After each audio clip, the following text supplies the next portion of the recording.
gentlemen, probably just gentlemen, welcome to episode 5. Hey. We are your girlfriend's favorite wrestlers, and that's 100% fact of everywhere we go. Yeah. If there's a wrestler's wife there, they probably are a huge fan of us, even though they don't actually like wrestling. I will say that based on that night at True, when you guys sold Avery a clapper for $2 that she still has, nice. You actually may be my wife's least favorite wrestlers. I was taking a drink of water when that happens. Water all over my shirt now. You'll win some, you'll lose most. Welcome to the A Show with your perennial losing hosts, Matt Dillon and Chris Decker, doing the job to Chris O'Mealy this past time. And really, I thought Great Balls of Maven was going to kill us both. Listen, Great Balls of Maven's a virtuoso. Sometimes the people weren't quite ready for it, but next time it comes around, let me tell you, they'll be ready. I know I was not ready for Great Balls of Maven, but what I am ready for are our guests this evening, straight from the state of New Jersey, Rad Dad, RadleyBelmont, Papa Bear, the Pop Punk Papa, Wade Kruger. Whoa. The stepdads. I appreciate that. I'm going to use that. Yeah, that was a nice one. Pop Punk Papa. We just join us here this evening. We just recently came up with the Spankings. So that's a new one for us. I like how Rad says we came up with. He came up with. Oh, you were in the house that day. We live in the same house. You guys are doing this from 2 different rooms in your house? Yes. In the spirit of competition. Yeah, he's the enemy. We're not. This is no togetherness. I'm here to win. Yeah, and I'm here to watch him win. Unlike the gambler, I am here to win. This is going to be fucking amazing. Did draft the gambler when we had DJ on for 92 WCW, and I teamed him with Vinny Vegas, and I still did not win. So. Oh, man. Because you booked the gambler. That's your first problem. Listen, I made a lot of booking mistakes in my day. What's up, Johnny Moose, 1996 presidential candidate?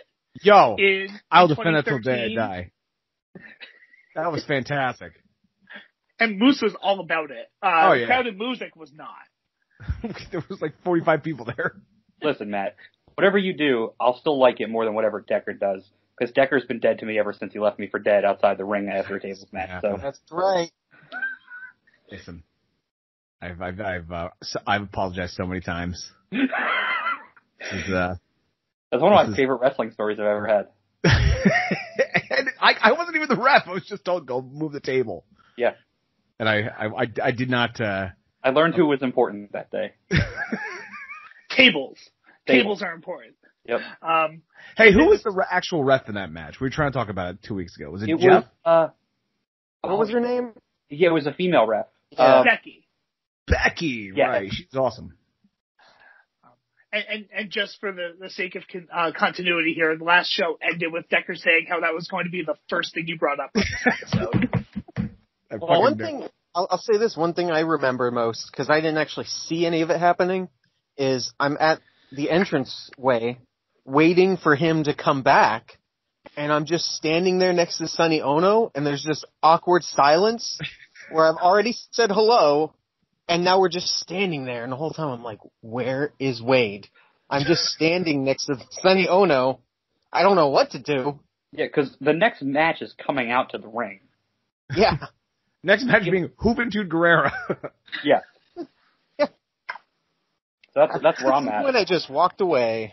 I was like, well, if he's dead, he's dead. Look, you gotta sell, is all. I had to sell, and, It's not like I kicked you when you were down. It's not like I was like, sell, you dick, and I kicked you a couple more times. It would have been overkill. I got hit with a belt or something like 80 times, and then got put through a table that was already put through. Oh, man. That bump was insane that you took. Which one?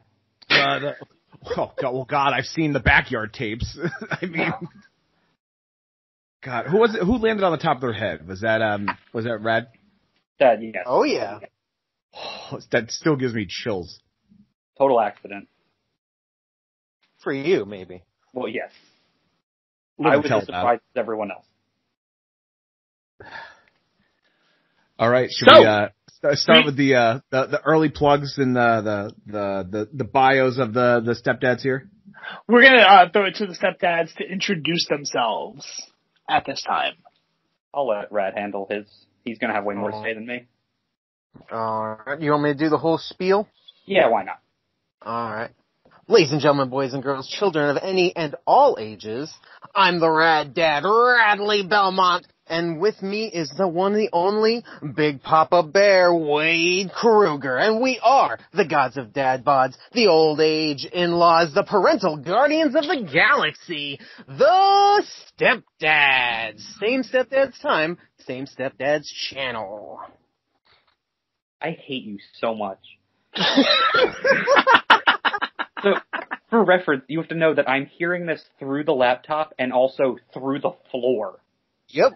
I knew it. I knew you would. Yeah, we are the Stepdads.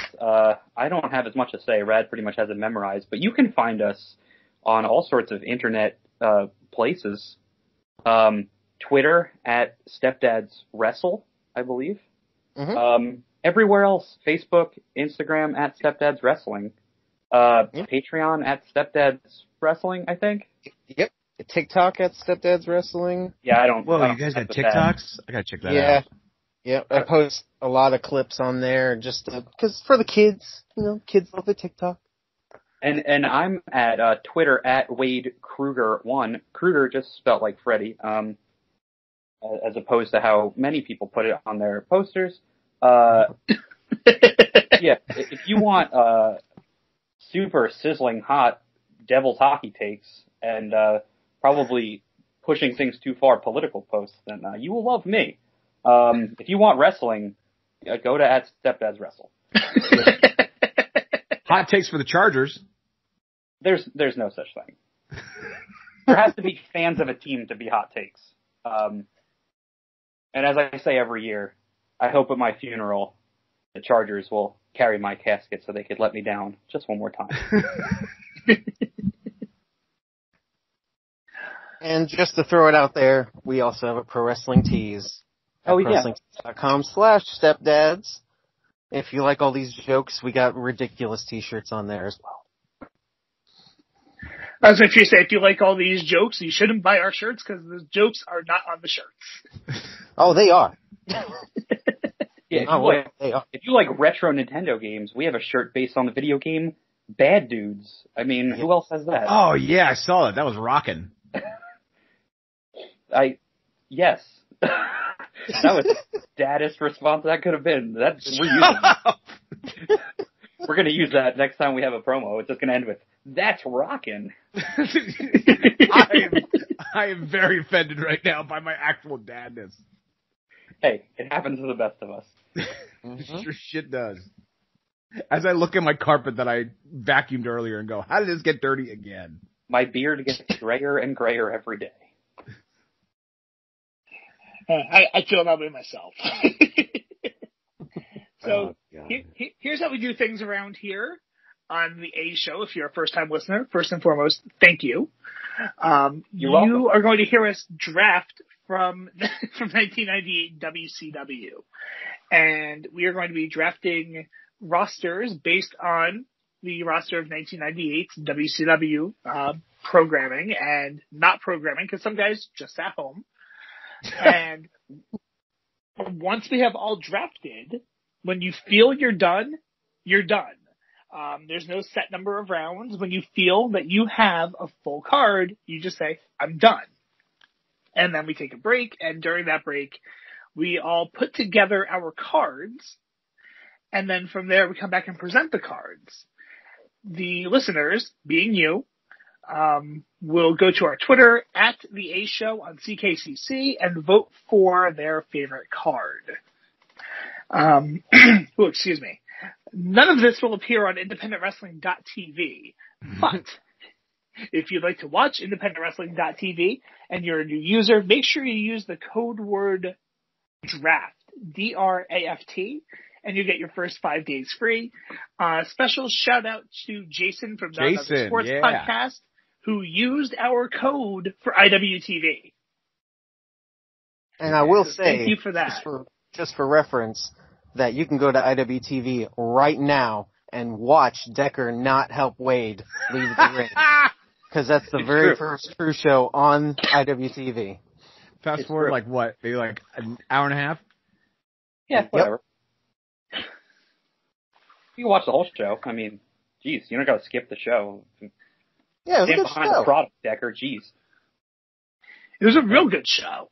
Yeah, it's a great show. And then we happened, and then it was okay, and then it got better again. And go tweet at IWTV and let Jerry know that much like him, you love the stepdads. That I will do. I'll just call Jerry and be like, you love the stepdads, and I'll hang up, and he'll be like, the fuck's going on? He does.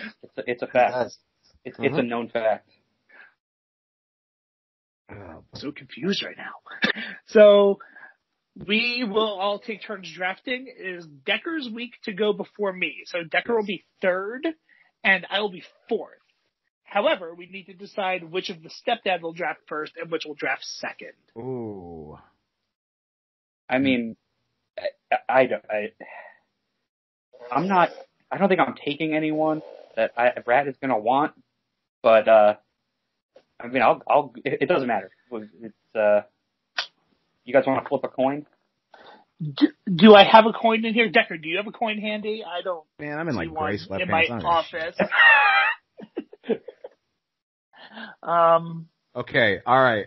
Between Wade and Rad, pick a number between 1 and 5. 2. 5. Wade's going first. The number was 3. I don't want to pick that because it's right in the middle. Yeah. That's just too easy. Who picks 3? Yeah. A ref picks 3. That's right. I don't. Well played. I don't hear many 3 counts, so.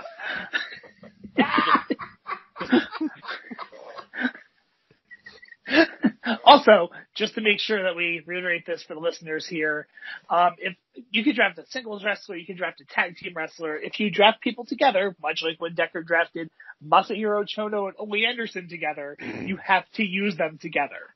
That's right. Also, Battle Bowl, baby. The dream team. That certainly did not fall apart when they wrestled Van Hammer and the Z-Man. The best. Battle Bowl rules. Also, if you draft somebody with a title, you have to say that you're drafting them with said belt. And then you have that belt in your possession for your show. And round 7 is the wild card where you can draft anybody from 1998. So with that, Wade Kruger, you're on the non-existent clock. Draft pick number 1. First, I just want to give a fun fact about Van Hammer. One time, me and the Rad Dad were playing WCW NWO Revenge. The best game that there ever was. And we were doing a Royal or Battle Royal with knockouts on. Oh, and the best. Van Hammer hit a move on Goldberg, and Goldberg was doing the lift his head up, get knocked out animation, and the game turned itself off because even it had not processed the possibility of Van Hammer knocking out Goldberg. Goldberg was dominating too for a while. Like the code was not present for that outcome, so it turned itself off. Yeah, please. Van Hammer comes in one clothesline. And that's not even like I wish I could make that up. That's real. The machine screamed at us as if the Nintendo itself was dying. It was. Oh man. So now that I'm on the clock, I'm gonna pick. When everyone thinks 1998 WCW, like there's so many options you could go through. So I'm just gonna start right at the top and draft Rick Steiner by himself. Okay. All right, that hurts. If you don't like me, bite me. If you want some, come get some. Deleted Rick Steiner off the list. Already scratching out stuff. I left Scott for everybody else. Figured that he'd be an early pick. That was an appreciated pick. All right. For mine, I already know what I'm gonna do. I will take Bret the Hitman Hart with the WCW United States Heavyweight title. Oh fuck. Yeah, deal with it. Yeah, he was on my short list. Okay. Where do I go from here? I mean, Brett's a good, who doesn't want to give Brett a redo in WCW? That's exactly where I was going. Yeah. Literally everyone, including Bret Hart, probably. Oh, Yeah. definitely. At least when he remembers to, he wishes he had it. Oh, shit. Well, if you I can't, didn't give him the concussion. if you can't beat him, eat him. I always say. My first pick is going to be Ed Leslie. Damn it. Yeah. I didn't think I needed him this early. Well, there goes my main event. We should figure out some sort of post-draft trading system. I'm in. We're gonna create new things today. That's a really good idea, actually. Which spice it up a bit. I'm here for it. Matt, you're on the clock. I know, and for having no plan, I really have no ideas. I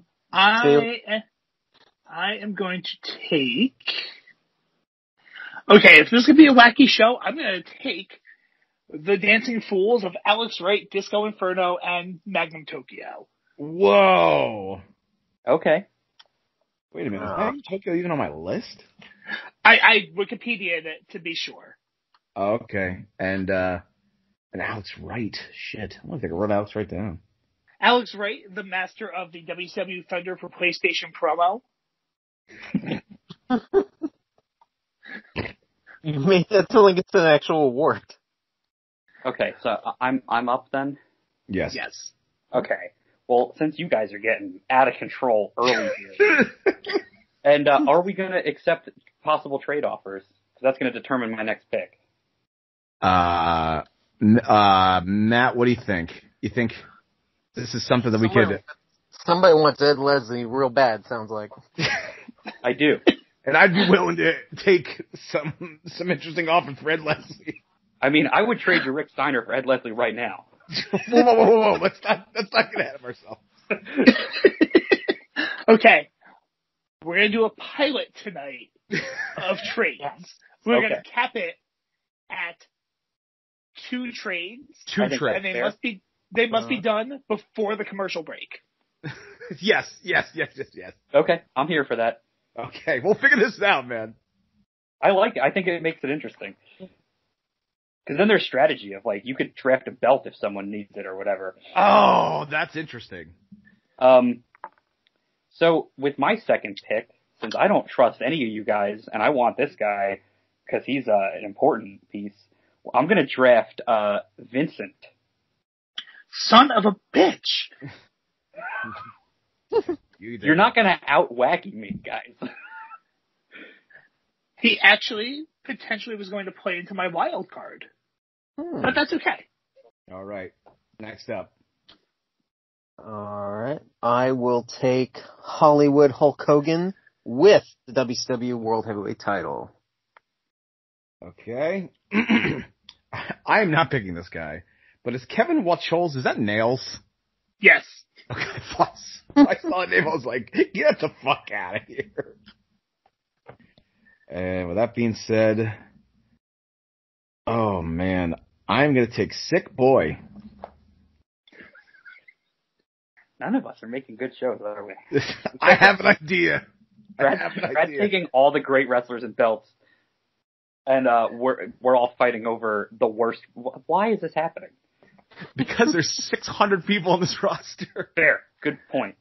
And somehow I lost my number 2 pick in the first round. Yeah, I lost my number 1 pick spot before me. I am going to take Chris Jericho with Ralphus. Oh, good. A good pick. That is very good. Had ideas for Jericho. You bring it back to Wade.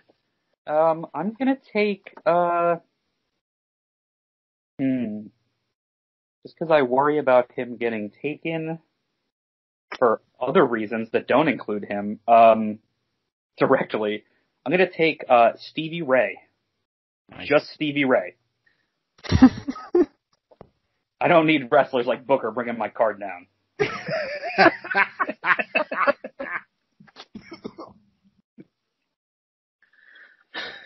You want to live in a world where Bad Bunny sings a song about Stevie Ray, right? Don't give away my wild card pick. Bad Bunny singing about Booker T. Angry Rabbit sings about Stevie Ray. All right. My next pick. It's not your turn.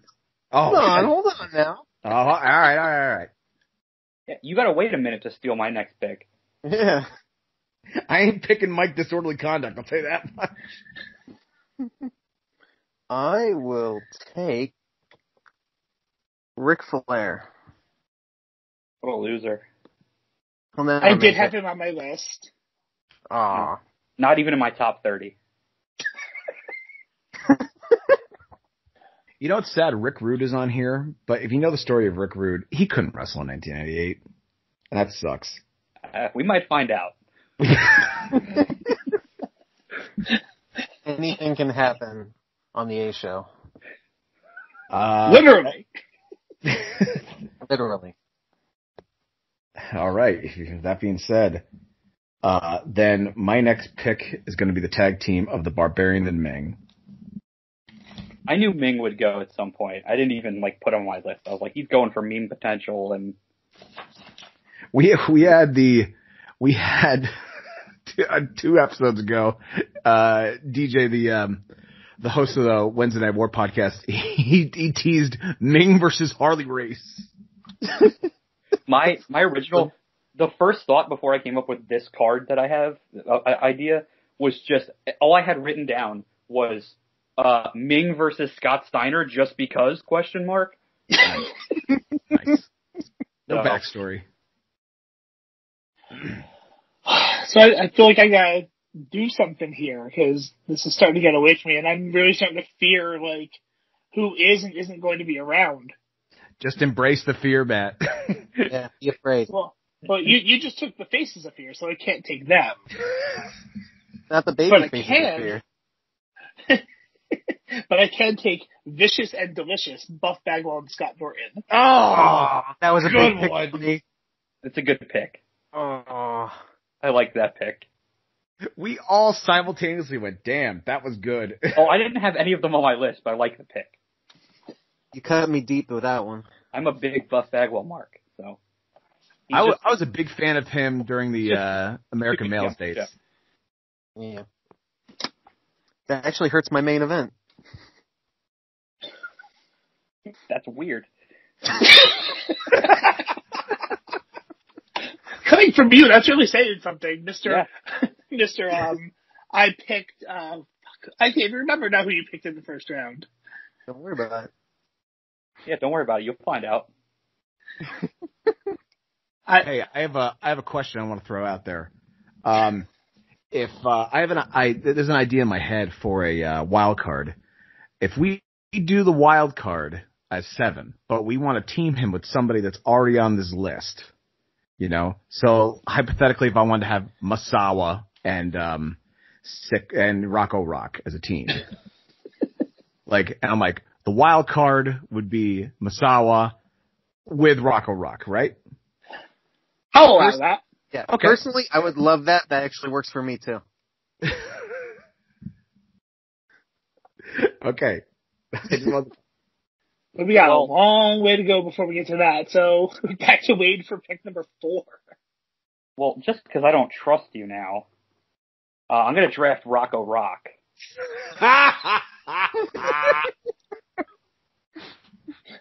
Just Rocco Rock? Yeah. I don't need the full Public Enemy. There's going to be no tag matches on this show. That's loser wrestling. I get jokes.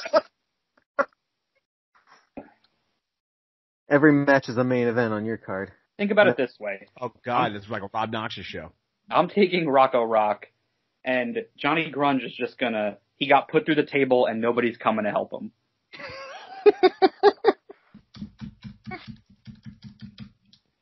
I get jokes. That Ed Leslie trade is looking like it's going far away. It was Ed Leslie. Okay, now I remember. that he picked Evan Leslie literally first. See, the way I see it is, you owe me.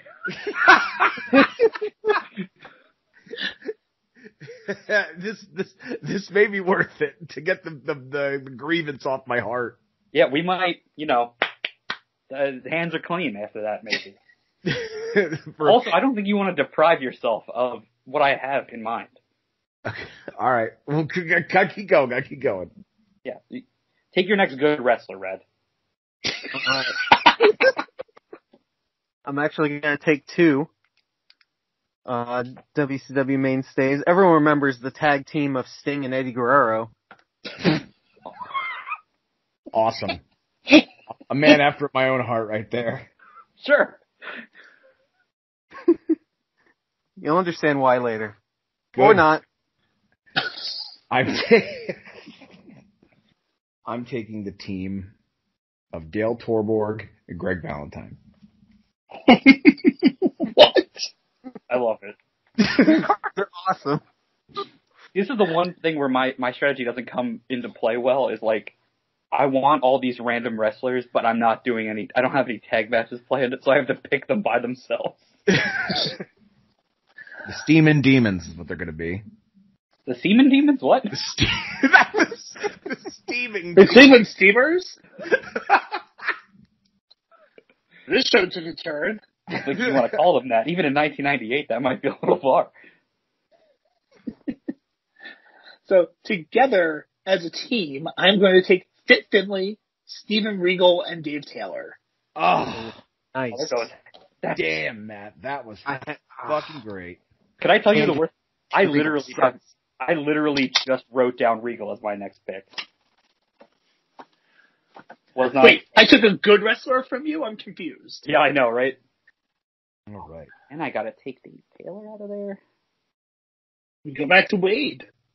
Now you gotta give me a second. Okay. Well, that just to fix a match that you just ruined. I'm gonna need to take Mongo. Oh, looks like we have a contender to be traded. That hurts. Oh, you took away my Lex Luger versus Mondo Cellathon.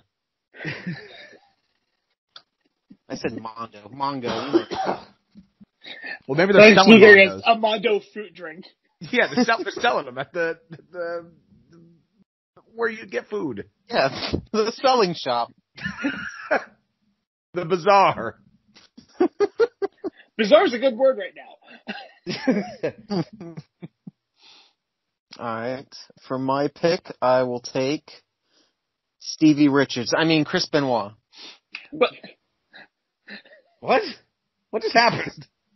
Chris Benoit. I will take Chris Benoit. I think Red just glitched. Benoit, God. It's an All inside right. joke. All right, I'm going to take the team of Buddy Lee Parker and Sergeant Craig Pitbull Pittman because I can't tell them apart. What? Well, this is not a literal can't tell apart, Buddy Lee Parker.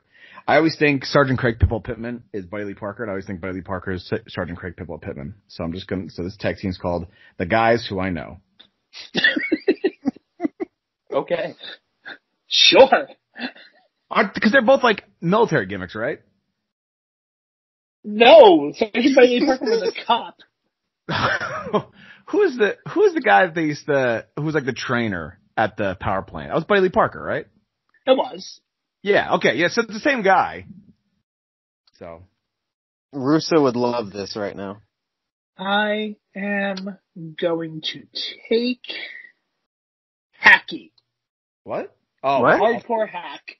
Oh. Sandman. Okay, well, from one to the next, I'm gonna take, this is a combo, Hacksaw Jim Duggan managed by James Mitchell. Whoa. I'm all about that. All about it. I'm so in on that shit right there.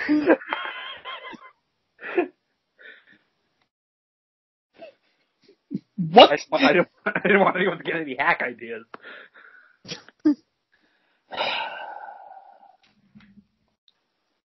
Just for everybody to know, Goldberg's still on the field. Goldberg?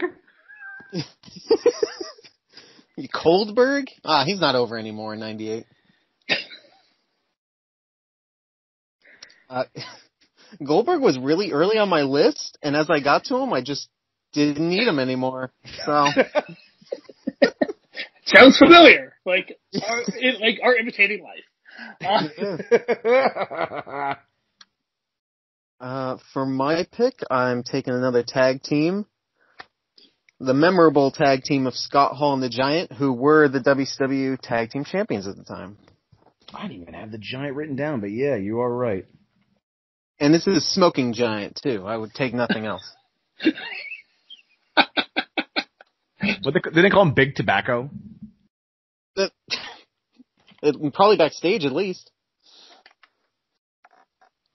All right. Well, if you're going to go full on, you're going to go full on. I'm going to take the tag team of Rick Martel and John Nord. Okay.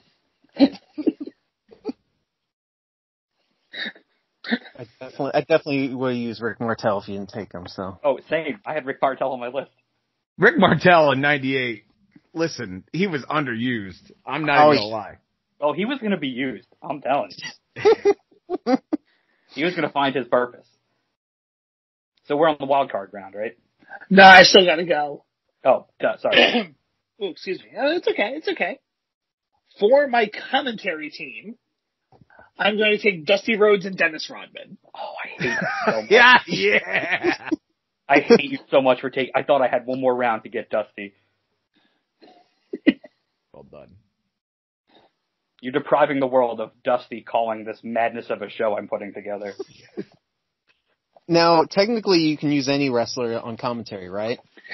Technically, yes. So you can throw in a Roddy Piper or a DDP or something, or a Booker T. Right. I think Pete DeLong had... Or Louis Piccoli, or Mike Disorderly Con. Yeah. Okay. So now we get to the wild card.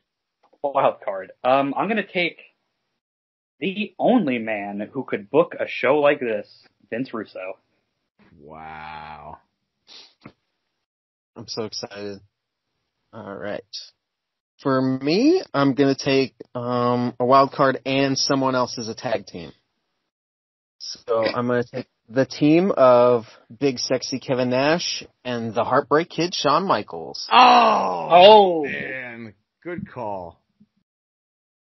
That's a real pick if ever I've heard one. Yeah. Well, my wild card for the first and only time ever will be the tag team of Jerry Flynn and Jerry Lynn. I mean, that's iconic right there. Wow. And I will take New Jack. Yes. Oh, man. I think I already know what you're going to do with him, too. You have no idea. I promise you. That's even better. well, since he's shockingly still on the board, like everyone else apparently, I'm going to take Scott Steiner. All right. You were leaving us out there for us. Yeah, it is what it is. It's an audible for something else I had planned, but I think it'll make a good audible. All right. Back to me, right? So yeah. I will take Dean Malenko, Man of 1,000 Holds. Good call. All right. My last wacky team. That's a lie. No. Every time you say this, it scares me because I'm like, who are you? What? How's this going to go for me? All right. I'm doing the team of Ray Traylor and Mean Kevin Green. Good. I'm happy now. I got Kevin Green. R.I.P. Yes, R.I.P. Uh-huh. Matt, it's your turn. Yeah, Matt, how are you going to screw me this time? Oh, Matt, you there? But I was on mute, so you didn't give me pick Raven. Look in here. Who the fuck was Tough Tom? He's the other disorderly conduct. But there's also Rage, and then there's Robbie Rage. Look, man, you're just He was not... served by 2 paychecks. Hey, Blitzkrieg made $400 that year, so That's a shame. yeah, he should have made much more. Uh-huh. But the gambler made $32,408.64. And Well, he he gave her all deserves his money. every goddamn penny. I hope he didn't gamble it away. I hope he put it all on black and then lost because, like, let's be honest, that's what he did best. like that Bart Simpson daydream when he has all the money Oh, and everyone just walks away from him in the casino and he's sad.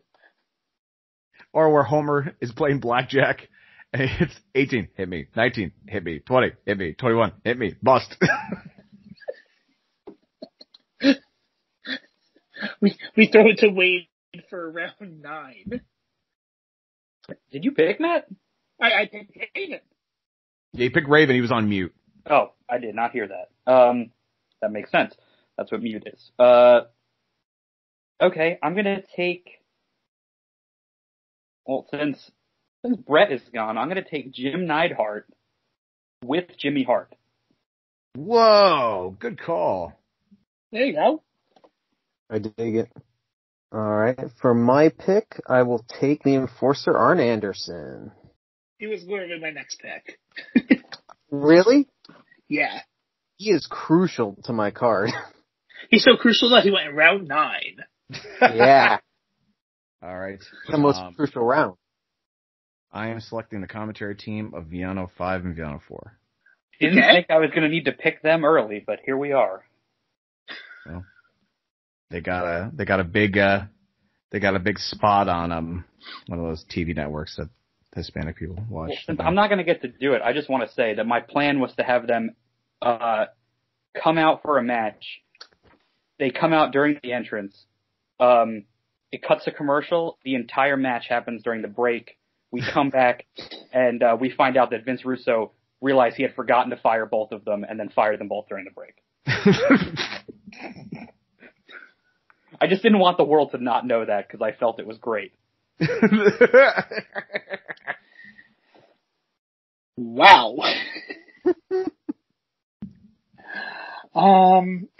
Excuse me. Before I make my next pick, I just need to double check a title lineage. Okay, this will work. I'm going to take Ultimo with Sonny Ono. It's the belter. Yeah. No. Oh, okay. He did not hold the Cruiserweight title in 1998. He did not. He held it probably just before, right? Oh wait, no, he did. Yeah, he held it until January 8th. I picked him with the Cruiserweight title. Well, there goes Matt taking my next pick again. Matt, you've deprived the world of Ultimo Dragon versus the Ultimate Warrior. What? He did. The ultimate challenge. But that's okay, because with my next pick, I will take pretty much the same guy, La Parka. Nice. Very similar in every way. One's a skeleton, one's a dragon. Call him a dragon. He's the ultimate dragon. Oh, I'm thinking of Ultimate Warrior. Wait a minute. Ultimate Warrior's not a dragon. Actually, you're correct on that. You don't know that. Yeah, I read a little bit of his comic book. I don't know what he is, okay? If you told me it was about a dragon, I'd just believe you. All I know is he's already made the sacrifice. Wow. Yeah. Man. Okay. So, my next pick, total package, Lex Luger. No Luger Mongo, but I'll figure it out. My next pick is Glacier. All right. I need a tag team. Well, good luck, because I have taken half of every one. You have. This is all starting to make sense. No, it's not. Yeah, if you think that, you are mistaken.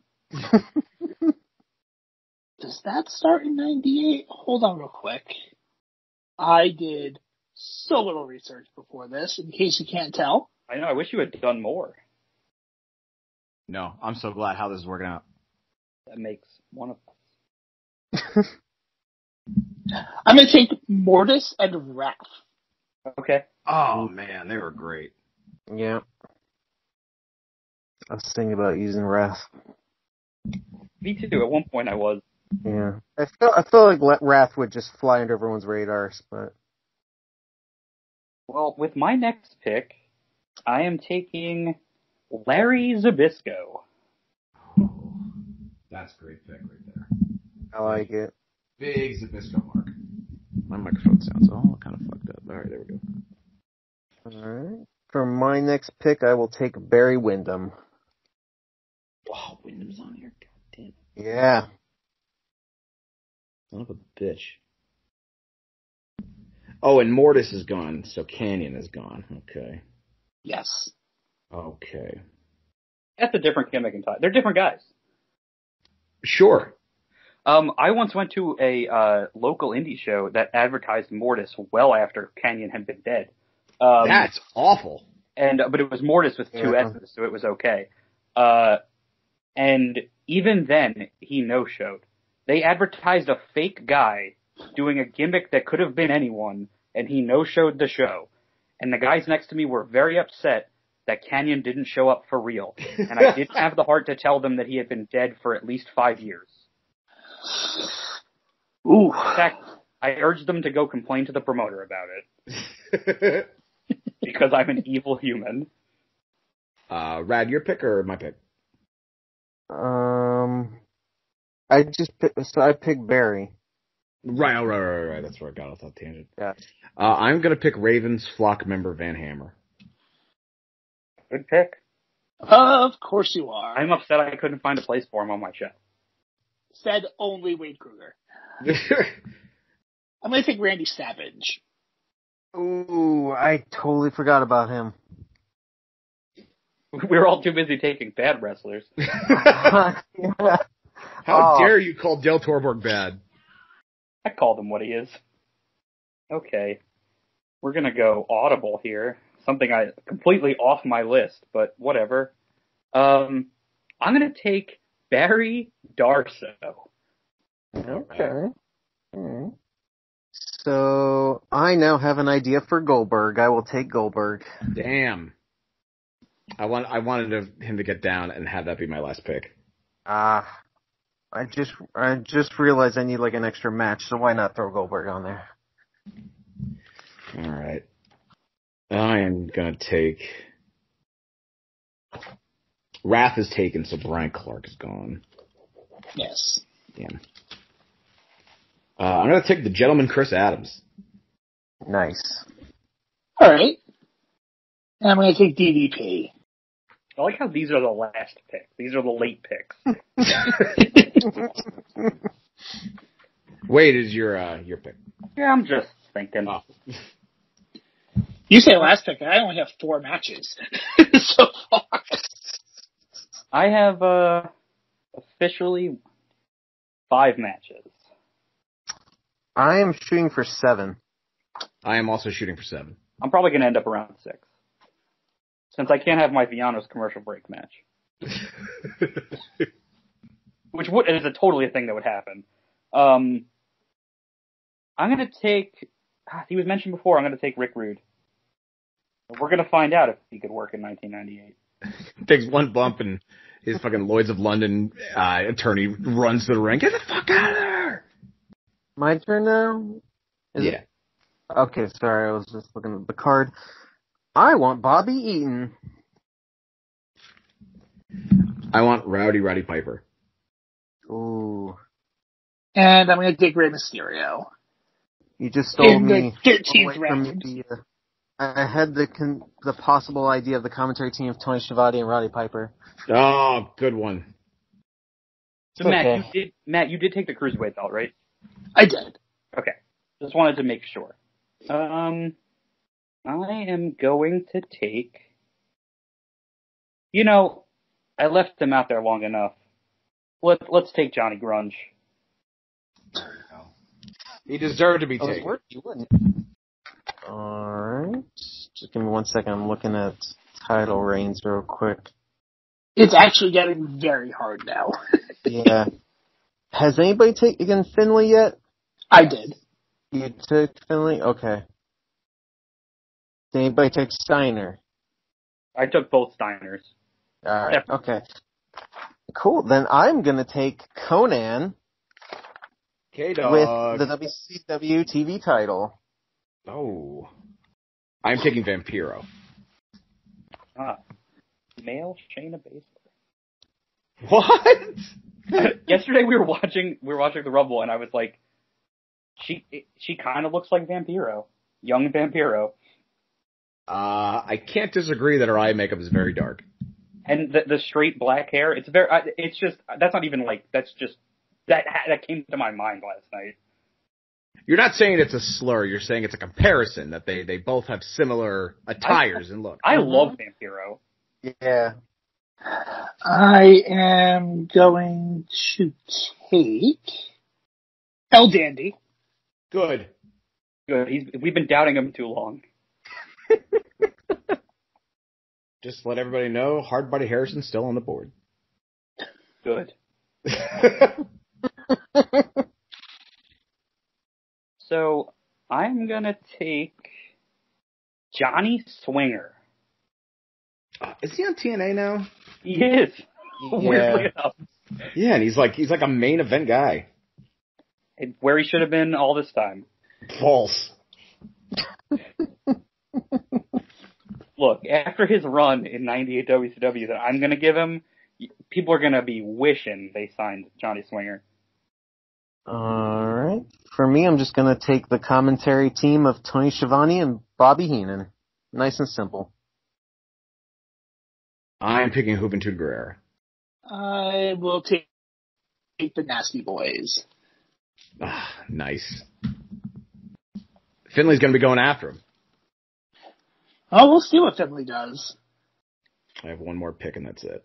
I think I have like two more. I have so many more. Oh my god.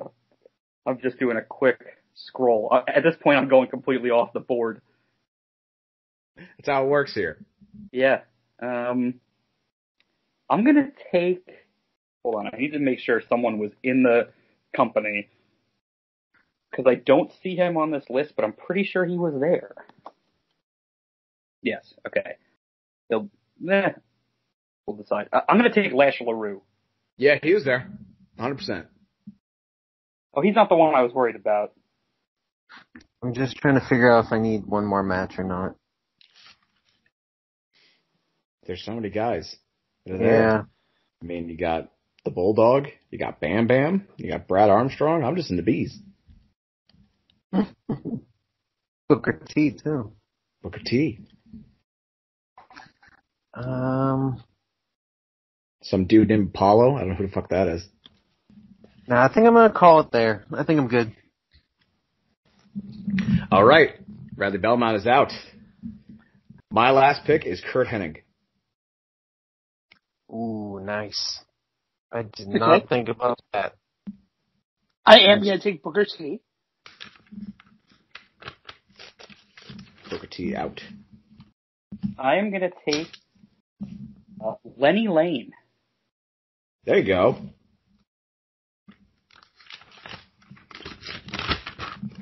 So Rad's out, Decker's out. I am going to take Super Colo. Oh, I wish I had room for him.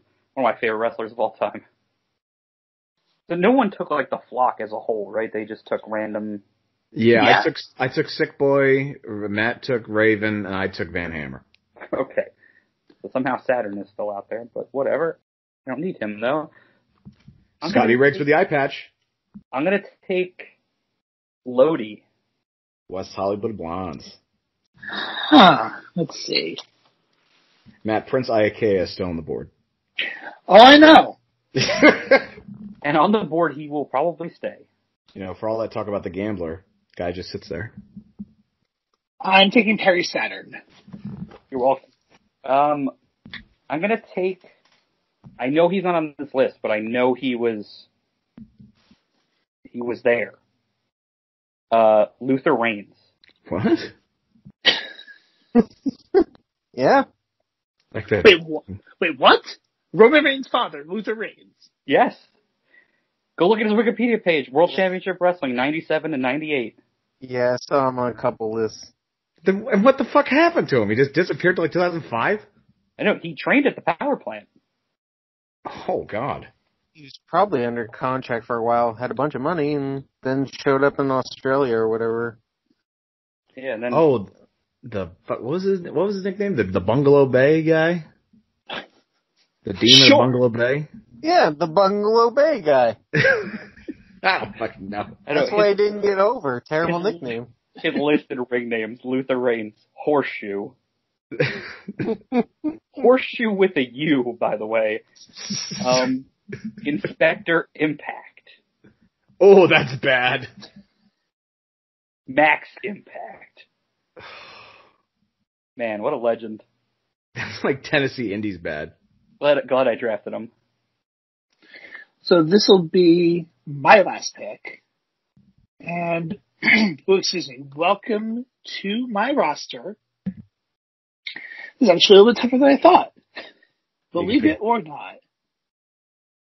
Jim Powers is still on the board, Matt. I'm going to take Mike Enos. All right. Call it a day. Okay, I'm going to take two more and then I'm done. All right. Okay, my last two picks are going to be... I felt bad, name dropping him so much. I'm going to take the Gambler. And I'm going to take Barry Horowitz. All right.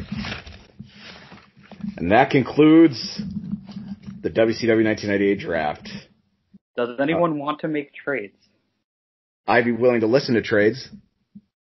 Honestly, I think I've moved past the point of wanting to trade with you now. Wow. I can read you some of the names that are on there. I do have the Vianos.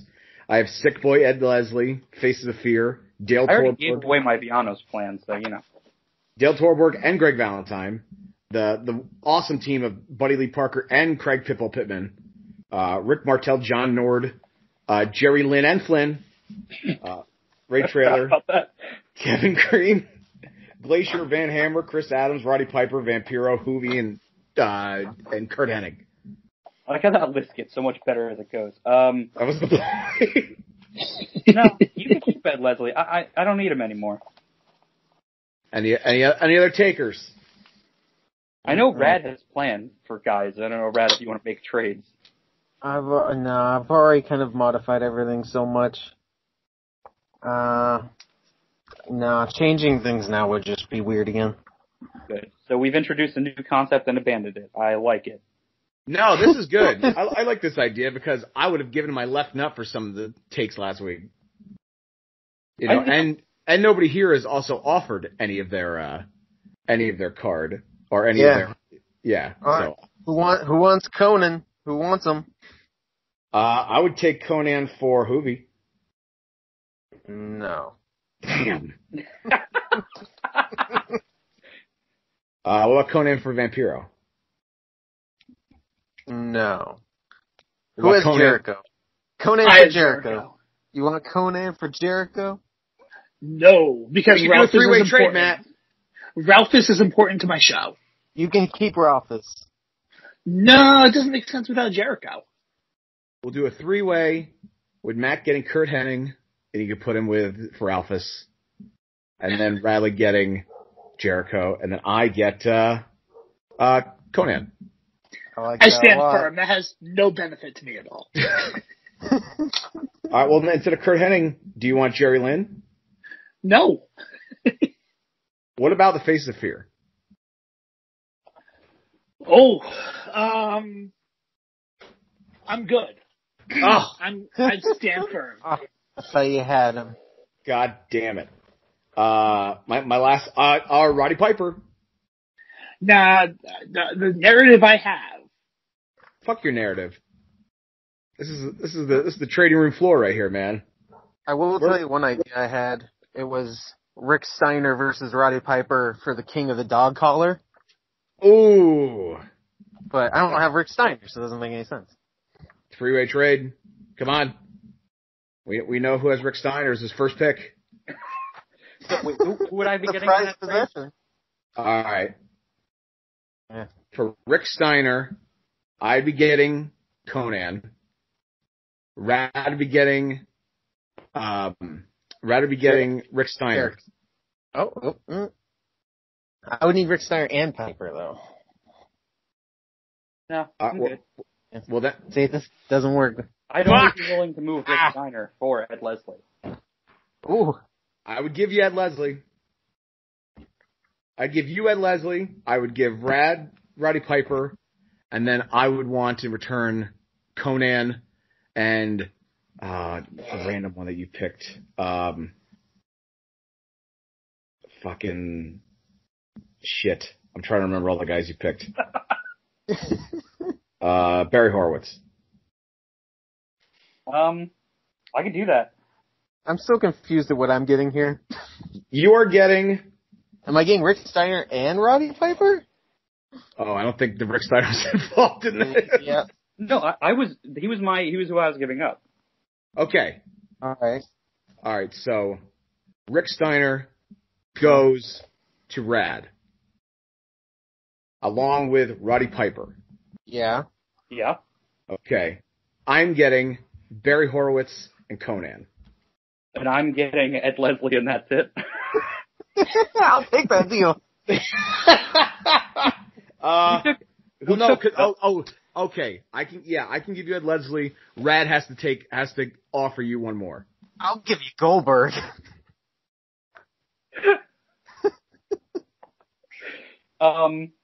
Vince Russo needs a bodyguard, man. I'll take Goldberg. Ah, yes! We've successfully done our first trade. Fantastic. Bye, Roddy Piper. Hello, Conan. So there goes my Goldberg versus Conan TV title match. Oh, my Goldberg match just became incredible. I was like, what can I use him in? Oh, on this card? Anything. This is fantastic. This is fan-fucking-tastic. All right. For the final segment here, this is the infamous You're Not Booked segment. So the guys that are still left on the board. A man by the name of Apollo, who I have no idea who he is. Bam Bam Bigelow. Billy Kidman. The Blacktop Bully. That was Bunkhouse Buck, right? That was Barry Darso, so he's off. Yeah. That's why. Okay. Blitzkrieg. Bobby Blaze. Bobby Duncan Jr. Brad Armstrong. A man by the name of Brett Hamner. I have no idea what the fuck that is. That is Van Hammer under a different name to get a second paycheck. Brian Adams. He was the child of Bret Hart and Van Hammer. Hamner. Chad Fortune. Chase Tatum. Chavo Guerrero. Chip Morton. Damien 666. The British Bulldog. Elix Skipper. Amory Haber. I don't know who that is. The Cat, Ernest Miller. Evan Courageous. Gregory Hunky. Hardbody Harrison. Hector Garza. Horace Hogan. Hugh Morris. Turn the page over. Jeff Farmer. Jim Powers. Joey Maggs. John M. and John Green. Kaz Hayashi. Kenny Hit Chaos. Nails. Lanny Poffo, Liz Mark Jr., poor bastard, Louis Piccoli, Marciel Davis, Mark Hildreth, Mark Jindrak, poor Marty Jannetty, Michael Wall Street, Mike Disorderly Conduct, Mike Sanders, Prince Ikea, Psychosis, Rage, Rick Fuller. Oh, Rick Fuller. That was wasn't that like a what was his fucking name? Was that Fake Diesel? No. Oh, No. Robbie Rage, Robert Kellum, Ron Studd, Scott Anderson, Scott Chaser, Scott Putski, Scotty Riggs with an eye patch, Silver King, Spider, Steve Armstrong, Super Sonny, whoever that is, a man by the name of Thomas, and Tough Tom, and Wayne Bloom. Wayne Bloom was the other half of the Heavenly Bodies. He's the other half of the Beverly Brothers. Beverly Brothers. And I'd like to think that at least 3 of those generic names are just Kevin Nash earning extra money. A guy by the name of Thomas. John M. John Green. All right. I'll use John twice. They'll never figure it out. I'm so happy we So negotiated that like trade, by the way. Guys. That was awesome. Bad year to be a guy named Scott. I'll also say I'm really surprised nobody took Eric Bischoff. Just throwing that out there. There you go. So I don't with give a that shit said, about Bischoff. we will put together our cards, let you listen to some ads, and we'll be back. I'm Jason. And I'm David, and we're the hosts of the Non-North Sports Podcast. We're the home of sports talk for everyone. Join us bi-weekly as we talk about the happenings in sports. You can find the Non-North Sports Podcast on Anchor.fm, Apple Podcasts, Spotify, Stitcher, and wherever else you find your podcasts. It's the most successful independent wrestling promotion of this generation. It's the place where the stars of today made their name. Now get the inside story of Ring of Honor from those that lived it with an honorable mention. Join Ring of Honor alumni Shane Hagedorn and his co-host Jeff Schwartz as they break down a classic Ring of Honor event every Tuesday and get the behind-the-scenes scoop and inside stories that you won't hear anywhere else. An honorable mention, available every Tuesday on your favorite podcast platforms. For exclusive bonus content, plus early ad-free access to every show, check out patreon.com/anhonorablepod. Hi, this is Anthony from the IWEP Network. We're a collection of weekly podcasts that vary in all different types of topics. We can be found on all social media, as well as any podcast or music app that you may use, as well as YouTube. We go live on YouTube, Facebook, and Twitch every Friday and Sunday. Here's a lineup of our 5 shows that you may be interested in. Interviews with everyday people. Interviews and conversations on a positive note and just getting to know each other. Everyone has a story. Bangin' Beers Podcast, beer reviews, hanging out with some friends, and much more. Truth behind illusion. Are you into ghosts, monsters, conspiracy theories, and more? Then this show will be for you. Tornado Tag Podcast. Pro wrestling stories, news, and show reviews. We love supporting indie wrestling, so come check us out. Not Cool in High School Podcast. A pop culture show. We cover movies, television, comic books, and video games. A weekly topic. So come hang out with us. We would love to hear from you. Follow us on all social media, and we'll see you soon. And we're back here on the A Show on CKCC Radio. Our cards are put together. Joining us tonight, the Stepdads. And per tradition, the guest will go first. We do go in draft order. So, Wade Kruger, we're going to throw it to you for your card. Okay, so as you know, my wild card pick was Vince Russo. So this show is going to be the Monday Night Nitro after Survivor Series 98. Okay. When The Rock became the champion. Yes. Also, what most people consider the best show Vince Russo ever booked. Was it his last show? Oh, it's your wild card. Duh, I'm stupid. It was now.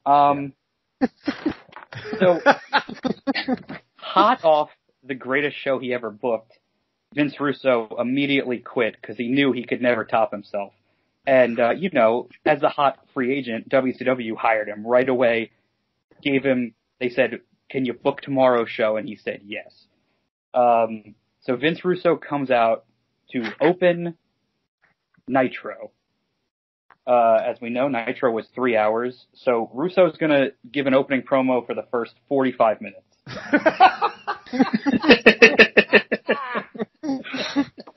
Explaining in detail how he just booked the greatest show ever last night, and now is going to bring WCW to the moon. Multiple times using the words "It's a shoot, brother." So let the crowd know right off the bat. Hogan has been fired. Kevin Nash has been killed. He doesn't. The belt is gone. He burned it. The belt is gone as well.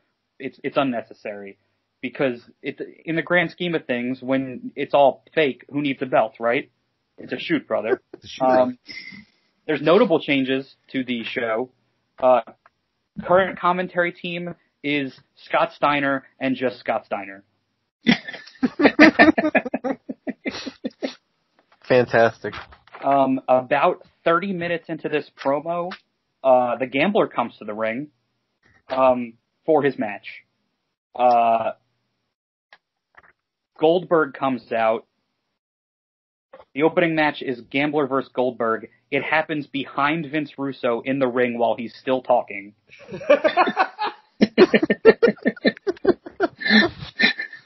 Goldberg wins and leaves. Russo is still talking. He gives the idea of what's going to happen tonight and what the fans are going to see. He says the first thing he noticed when he took over is that there are too many guys on the payroll, an actual smart decision. And looking at the payroll, very confusing to him. He says the biggest problem with WCW is they're confused because there are too many guys in WCW who share the same name. So he's going to have them all wrestle each other tonight, and whoever loses is getting fired. And that's real. That's a shoot. They're fighting for real. And since their jobs are on the line, they kind of are. So opening match, that's not the Gambler versus Goldberg, obviously, because that already happened. Johnny Grunge versus Johnny Swinger. Johnny Grunge goes over. Scott Steiner is very confused the entire time on commentary. The next match is Larry Zbyszko versus La Parka. La Parka is very confused to be in this match. Vince Russo, confused also, thinks La is short for Larry, puts them against each other. My name is Larry Parka. Yeah. Larry Parker, good old Southern boy. Larry Parker. Larry Parker wins. Vince Russo then realizes he is a luchador and fires him as well.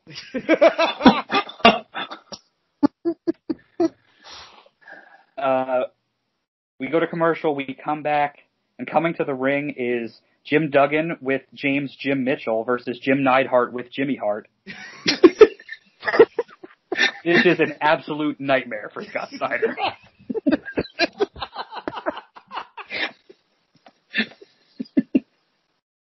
Duggan wins like 5 minutes. None of these are long matches. It's Nitro, and the first 45 minutes was a promo. So we're already running low on time.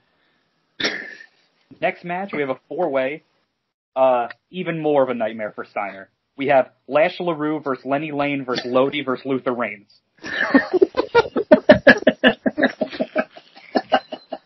Scott Steiner has a stroke over how many hell names are in this match. Vince Russo temporarily joins the commentary wearing the World Heavyweight title, but a fake one, a replica. He reminds the fans that this is once again a shoot. And tells them they can flip the Raw if they want, but it doesn't matter. He starts giving away spoilers for Raw for the next 15 years. Because Vince Russo is a time traveler.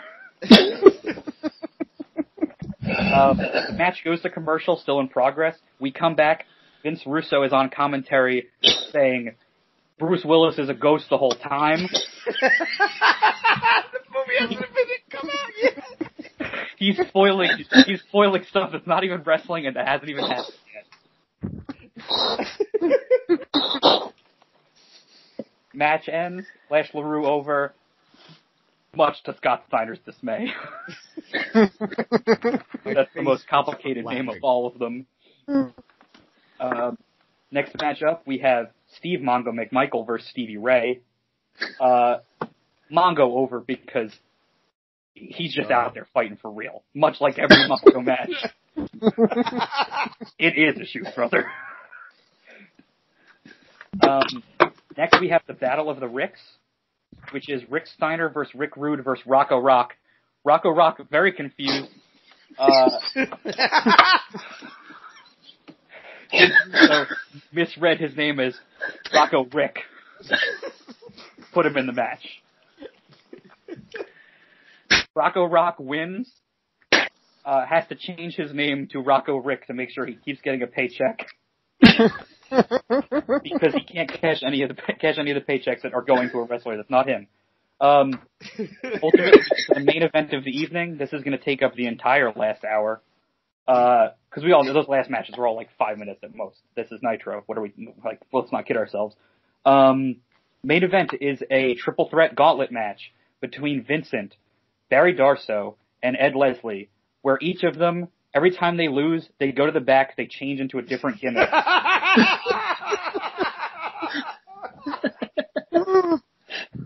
So, it's basically a Survivor Series, but with one guy in a triple threat.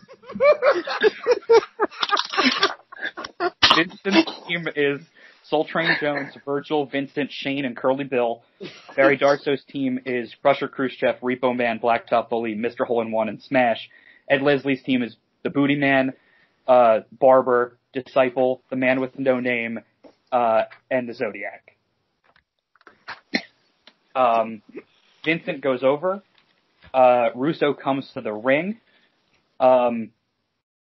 Goes on, it fires Darsow right away. Looks at Ed Leslie, goes, "Are you fired? Yes, no, definitely no."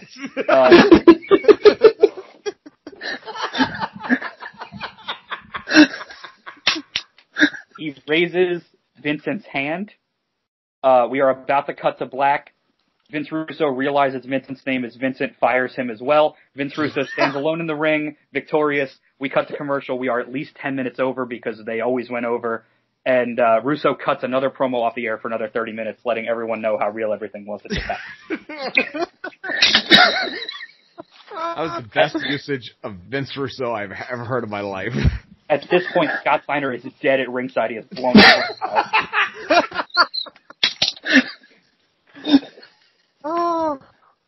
So, yeah, there you go. Okay. My face hurts so much. Oh my God. You're welcome, universe. I almost feel bad for Radley here for having to follow that. I told you to let me go last. Yeah, I can't follow that. Mine's so serious. Well, that's the risk we take, isn't it? If it's a good enough show, the cream will rise to the top.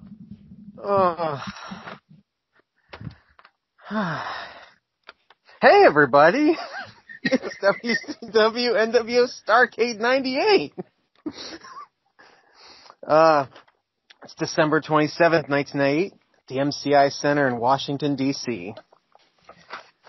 The opening, we're greeted by Tony Schiavone and Bobby Heenan, who tell us a rundown of the card, some of which I'll explain now, because we're starting with 2 tournament matches in the Four Horsemen tournament. Whoa! Yes. So, as everybody remembers, the Four Horsemen reformed in the fall of 1998. This particular version was Ric Flair, Chris Benoit, and Mongo McMichael, who is not here tonight. He's got better things to do. With Arn Anderson in their corner. Flair, Benoit, and Mongo recently had a 6-man tag. Mongo got injured. Flair blamed Benoit. Benoit blamed Flair. We'll get into that later. But It's the Four Horsemen. We need a fourth member. The best way to determine it is to look at all the WCW champions. The Horsemen have to be champions, right? Well, they asked every champion in the company. People turned them down. Lucky for us, Bret the Hitman Hart is getting a WCW title shot against Hulk Hogan tonight, Hollywood Hogan. And the stipulation for that was that Bret Hart had to vacate the WCW US title to get a shot at the world title. It's the only way Hogan would wrestle him. So now this Four Horsemen tournament is for the WCW US title. So the winner of the tournament wins the title, becomes the fourth member of the Horsemen. And we're going to start right now. Yeah. Oh, and Bobby Heenan reminds everyone, because Tony Schiavone forgets stuff, that every tournament match is going to be refereed by Arn Anderson, because Arn wants to see a good, clean fight. So we're going to open with an old school match, as old school as you can get. Bobby Eaton versus Barry Windham. Barry Windham, former Horseman himself, wants to recoup, some of those glory days. Bobby Eaton's playing the older man role of the two. So Arn Anderson obviously knows both of them. This is as old school as it gets. They go 10 minutes because they got to have another match later. Barry Windham goes for his superplex off the second. He gets thrown off by Eaton, who's now on the top rope. Eaton hits his leg drop, gets the 1, 2, 3, nice and clean, no problems. Arn raises his hand to Bobby Eaton. Bobby Eaton advances to the finals. Semi-finals match number 2.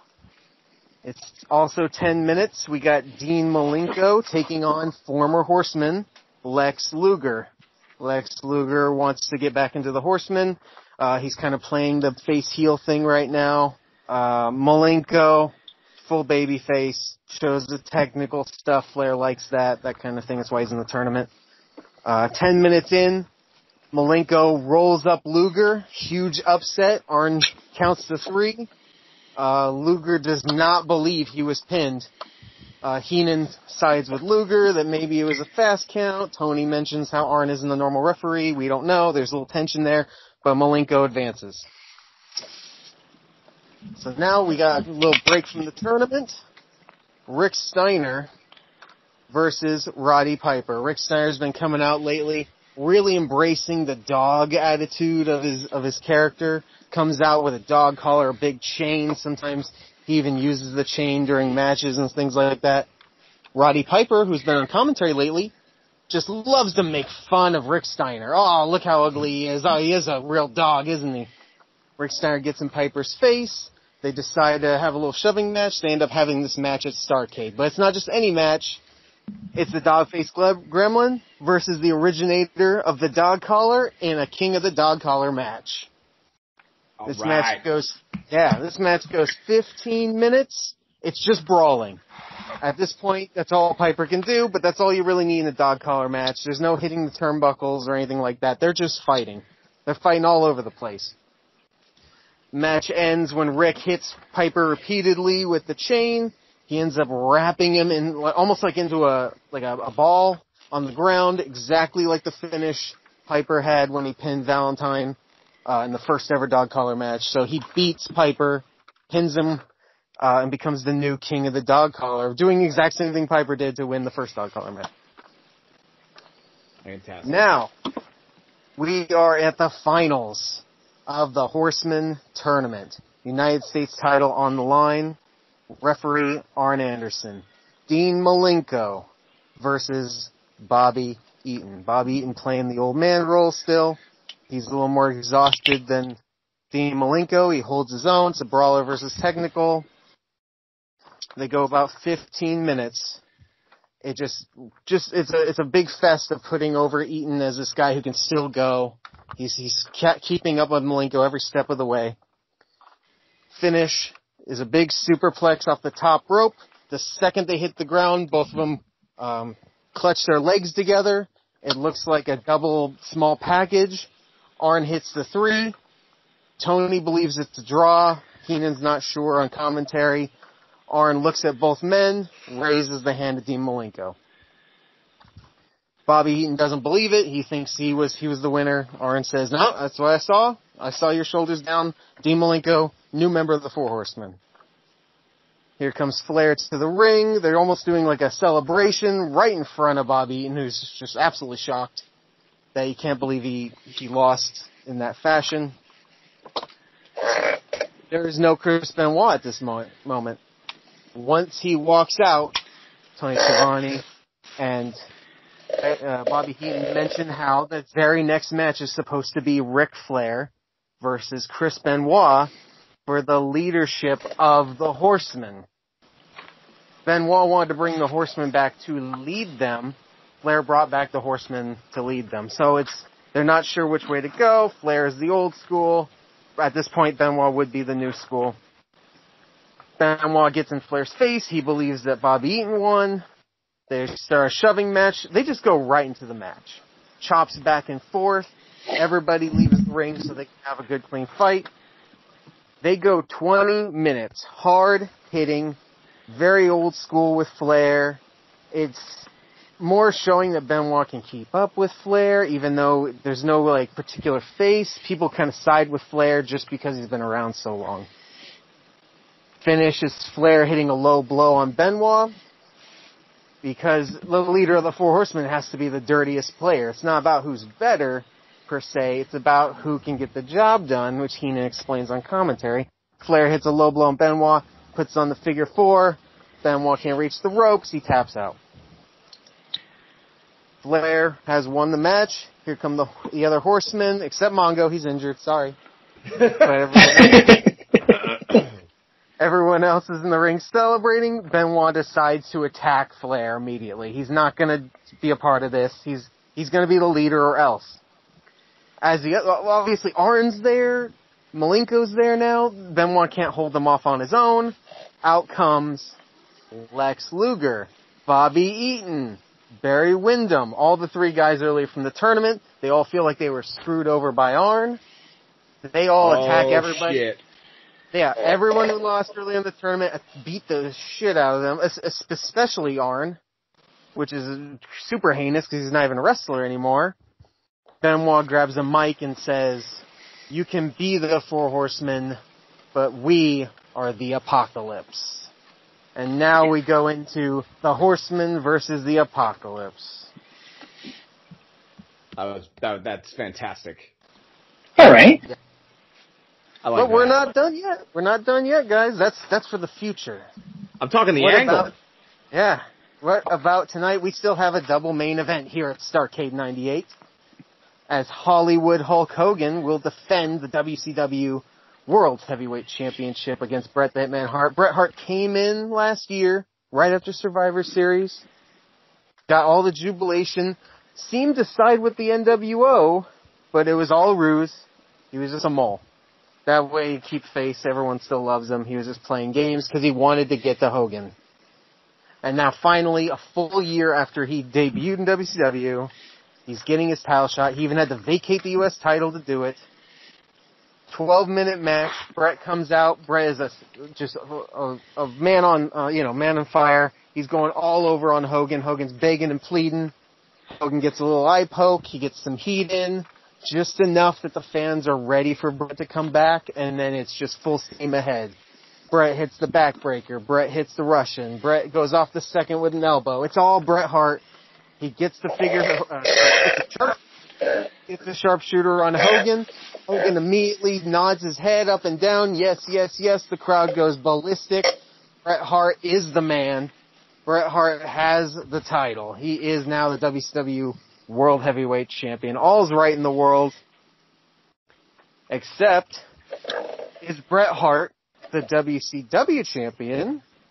Or is he the NWO champion? We're going to find out in the second main event tonight. Because our final match of the evening is not only for the WCW World Tag Team titles, but it is a triple threat tag team match to determine the future of this company. We have the tag team champions, Team Hollywood. They come out, Scott Hall and the Giant. The Giant smoking a big cigar.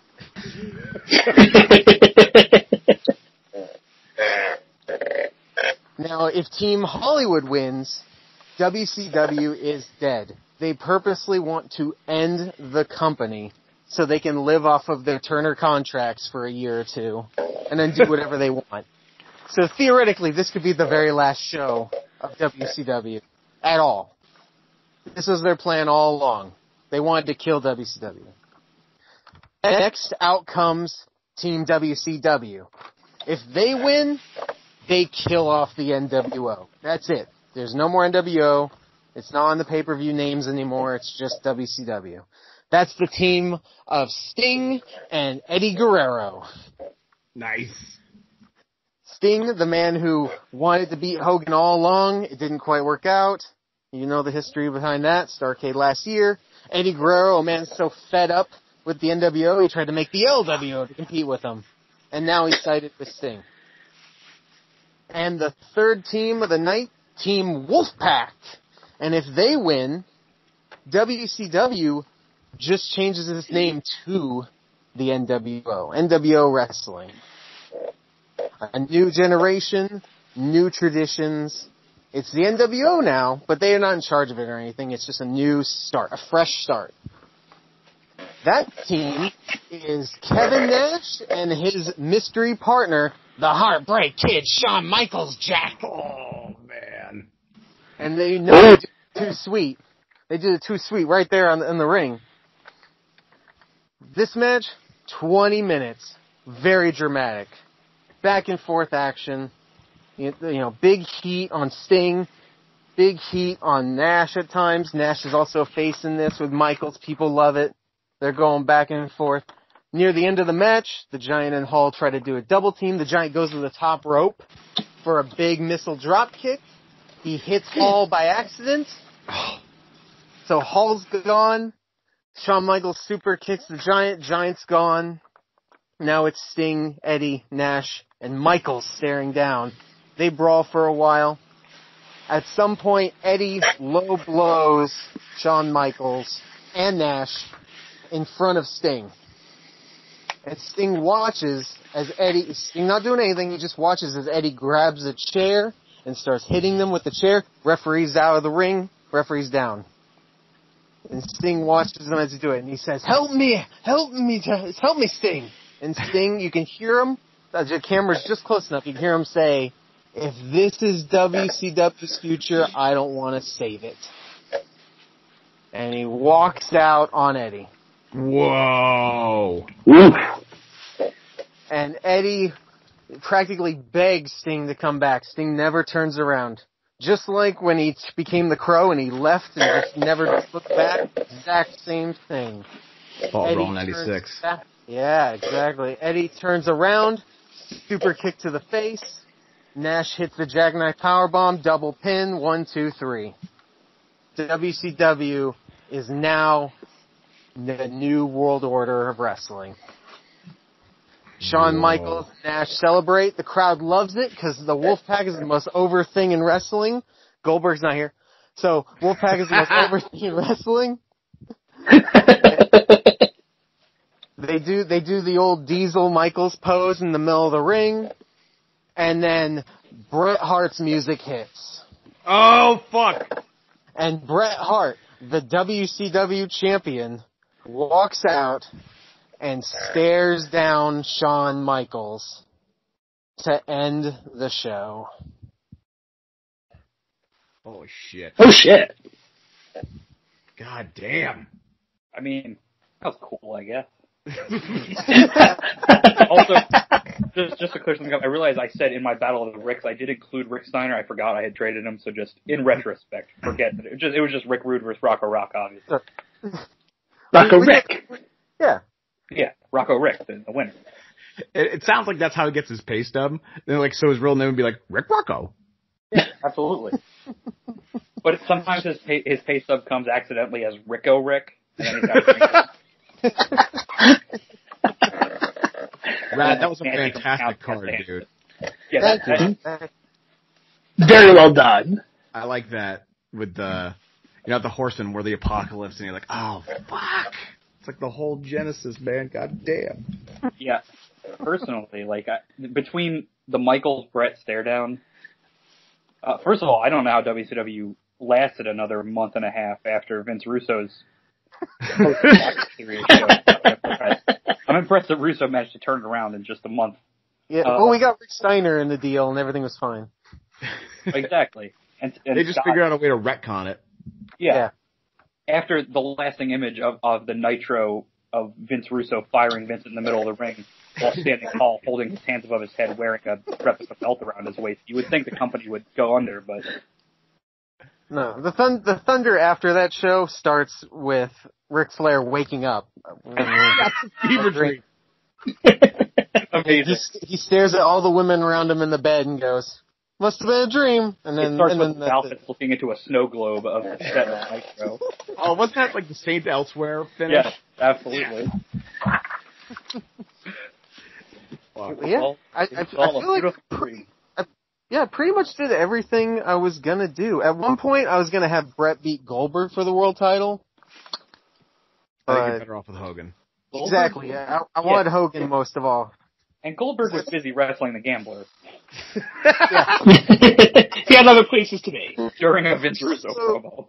The only other match I would have done was I wanted Goldberg to come out and destroy Chris Jericho, because Chris Jericho at the time was doing like an undefeated streak of his own against Goldberg. Yeah. And that would have been cool to have him do that. Before I had a crazy card, one of my ideas was having Wrath. Because Wrath had a streak too. I was going to have Wrath beat Goldberg. Ooh. But yeah. And one of my tournament matches is going to be Mongo versus Luger. Just to do that. Oh, man. So, yeah. All right. We've had two very diverse cards here. Well, to be fair, you can't get to Starrcade without firing these guys to get rid of, like, you can't, the money saved by firing half the show that I put together probably was enough to get Michaels to jump over to WCW. I'm just glad that rumor about Kevin Nash dying wasn't true, so he could be in the main event. Kevin Nash died. Look, that was a shoot, brother, but it wasn't a shoot. Right. It was a real shoot. So it was fake. Oh my god. Okay. Alright. So, wow, mine is so radically different. Coming from Estadio Azteca in Mexico City, Mexico on a Tuesday night Nitro on Cinco de Mayo, a Galavision special, and we are here, and it is an international version with mostly American wrestlers. So the whole idea behind this card is that we are going to have four tag team matches, and the winners of the tag team matches directly after that match are going to have to face each other. And then once there's four of those left, they will face each other in the semi-main event, and then the winner will go on to the main event. So, okay. So, we start off with our first match. Commentators, legendary Beyond 4 and Beyond 5. So, I would tell you what they're saying, but my Spanish is not that great. So we start off our first match. Barry Horowitz and Sick Boy from the Flock take on Rick Martel and John Nord. In the feeling of this being like a more lucha libre style show, everybody's very flashy looking. Barry Horowitz got a lot of neon on. Sick Boy still looks like a homeless guy. John Nord not doing the Berserker gimmick, but not doing any other gimmick that he ever did. I don't know any other gimmick that John Nord did. Excuse me, sorry about that. And then we have Rick Martel right there. Rick Martel is the star of this tag team match. It's a 7-minute match with Rick Martel hitting Barry Horowitz with a flying knee drop off the top rope, and Rick Martel and John Nord win the match. Afterwards, directly after, John Nord and Rick Martel take on each other, and Rick Martel just outclasses John Nord, who is just too slow for the mighty Quebecois. And Rick Martel puts John Nord in the Boston Crab, and it's academic at this point. Rick Martel moving on to the semi-main event of the night. All right, so number 2, we had a tag team, the Faces of Fear, taking on Glacier and Van Hammer, and this is a squash. Needless to say, Faces of Fear go over. So then Ming and the Barbarian look at each other and they realize, well, it's going to be either you or it's going to be me. And these guys just, they're on the outside, and all the folks, that are not. And this is not really like Face of Fear looked like the Face of Fear. Glacier's all done up real big. Van Hammer, I don't know if you guys remember Flock Van Hammer, but he was really wacky looking. Yeah. So he was all done up, all glammy and stuff like that. But the Face of Fear, just with the black pants and the skull and crossbones or whatever they had, and they go out and they have a battle. And going over with, if you're gonna have Face of Fear go over, realistically, is Barbarian gonna win? No, he's not. Ming, Tongan Death Grip, at about 10 minutes, puts down the Barbarian. Ming moves on to the semi-main event of the night. Next match, men who I know who they are now. Buddy Lee Parker, Craig Pitbull Pittman, taking on the newly crowned demon, Dale Torborg, all up in his demon getup. He realizes that he's in Mexico, so he gets all done up. And Greg Valentine, realizing that he's also in Mexico, dyes his hair jet black because he wants to let everybody know that he's full of rhythm and blues. My favorite incarnation of Greg Valentine. So, realistically, Buddy Lee Parker and Craig Pittman are no match for the Demon. Demon comes in like a ball fired, boom, boom. Greg Valentine sitting on the corner, letting all this happen, stuff like that. Demon tries to tag in. Greg Valentine, he gets in. He beats him down. Very methodically, like Greg Valentine is wont to do. Tags back in real quick, and the Demon gets up on Buddy Lee Parker and Craig Pittman, and that team moves on to the next match. As soon as it happened, Greg Valentine comes in, clips the leg, Demon goes down, and Greg Valentine is walking around his body, and he's talking shit, and he's just kicking him in the fucking face and shit.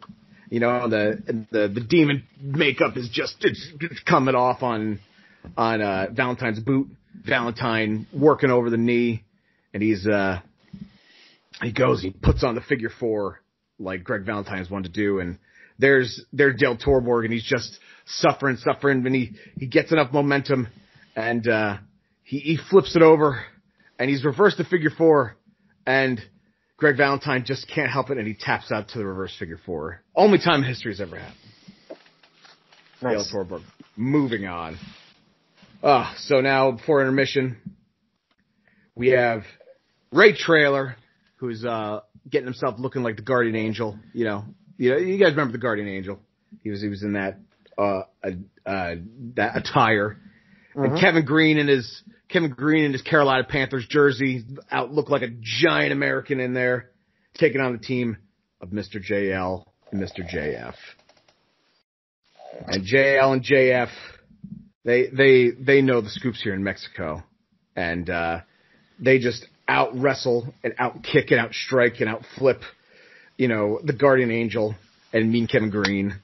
And needless to say, there's nothing you can do about it. JF and JL, they take over this match, and they go over and they pin Kevin Green after a cradle pile driver, which leads to Jerry Lynn and Jerry Flynn. They take off each other's masks. That's how they said they're going to do it. And they just go out there, and Jerry Lynn beats the goddamn out of him, and Jerry Lynn goes over. Fuck Jerry Flynn. All right, we go to the intermission. We come back for the semi-main event, and it is, in fact, the Demon taking on Jerry Lynn, taking on Ming, taking on Rick Martel. And all the babyfaces go after Ming right away. They're like, oh, we need to get this guy out of here. He's the toughest motherfucker I ever met in my life. And the Demon is thinking that he could do it, but, Haku's just and chopping him in the fucking throat and shit, and the Demon is spitting up blood like Gene Simmons. And Jerry Lynn gets a chance to square off with Rick Martel for a little bit, which is pretty good, which is pretty nice, like a little AWA kind of vibe going on. This is an elimination match, so Dale Torborg's out first.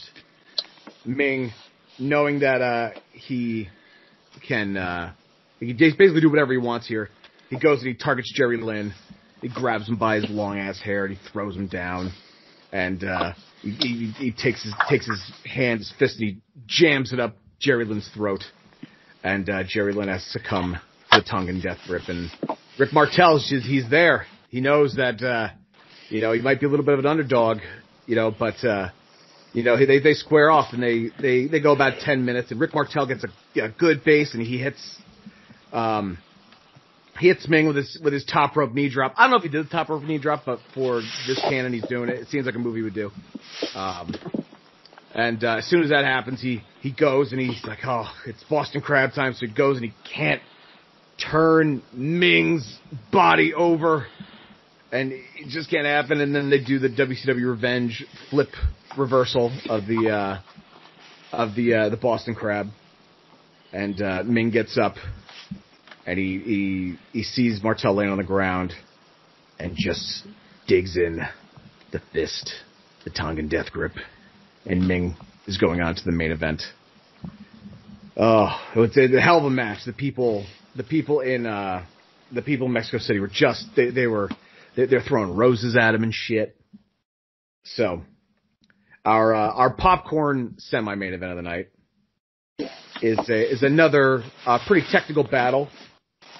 The match of Gentleman Chris Adams and Curt Hennig. And they go out there and they realize that this is a little bit of a different style than everybody else is used to. And they go out and they have an American technical kind of battle that one would expect. Now, Gentleman Chris Adams is getting a little old in the tooth at this point. So is Curt Hennig, realistically. So they do all they can, and they're trying desperate to keep this crowd over, and they're giving them the respect because it's a beautiful technical bout. But Chris Adams comes in, super kicks Curt Hennig. Curt Hennig staggering, bouncing off the ropes. Chris Adams goes in for another super kick. Hennig grabs the foot, spins him around, fisherman suplex, 1, 2, 3, and Curt Hennig has beat Chris Adams. Understood. Chris Adams is, like I said, he's gotten along in the years since his glory days with World Class, so it's understandable. And Curt Hennig is your winner in Mexico City. Now, on to the main event.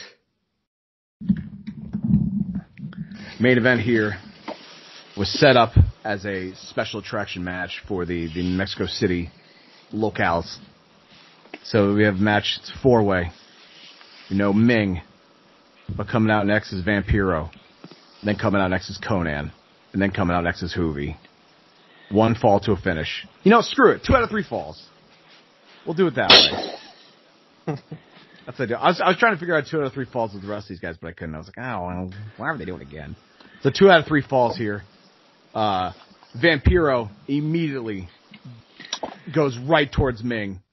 As a man that has no regard for his body himself, Vampiro just launches himself as Ming is coming down to the ring. And the match starts. So you have Ming and Vampiro on the outside. And they're realistic. Actually, that 2 out of 3 falls seems stupid. Now that I realize the I'm like, wait a minute. What if that guy I don't. So, I'll figure it out. So, you gotta be careful, man.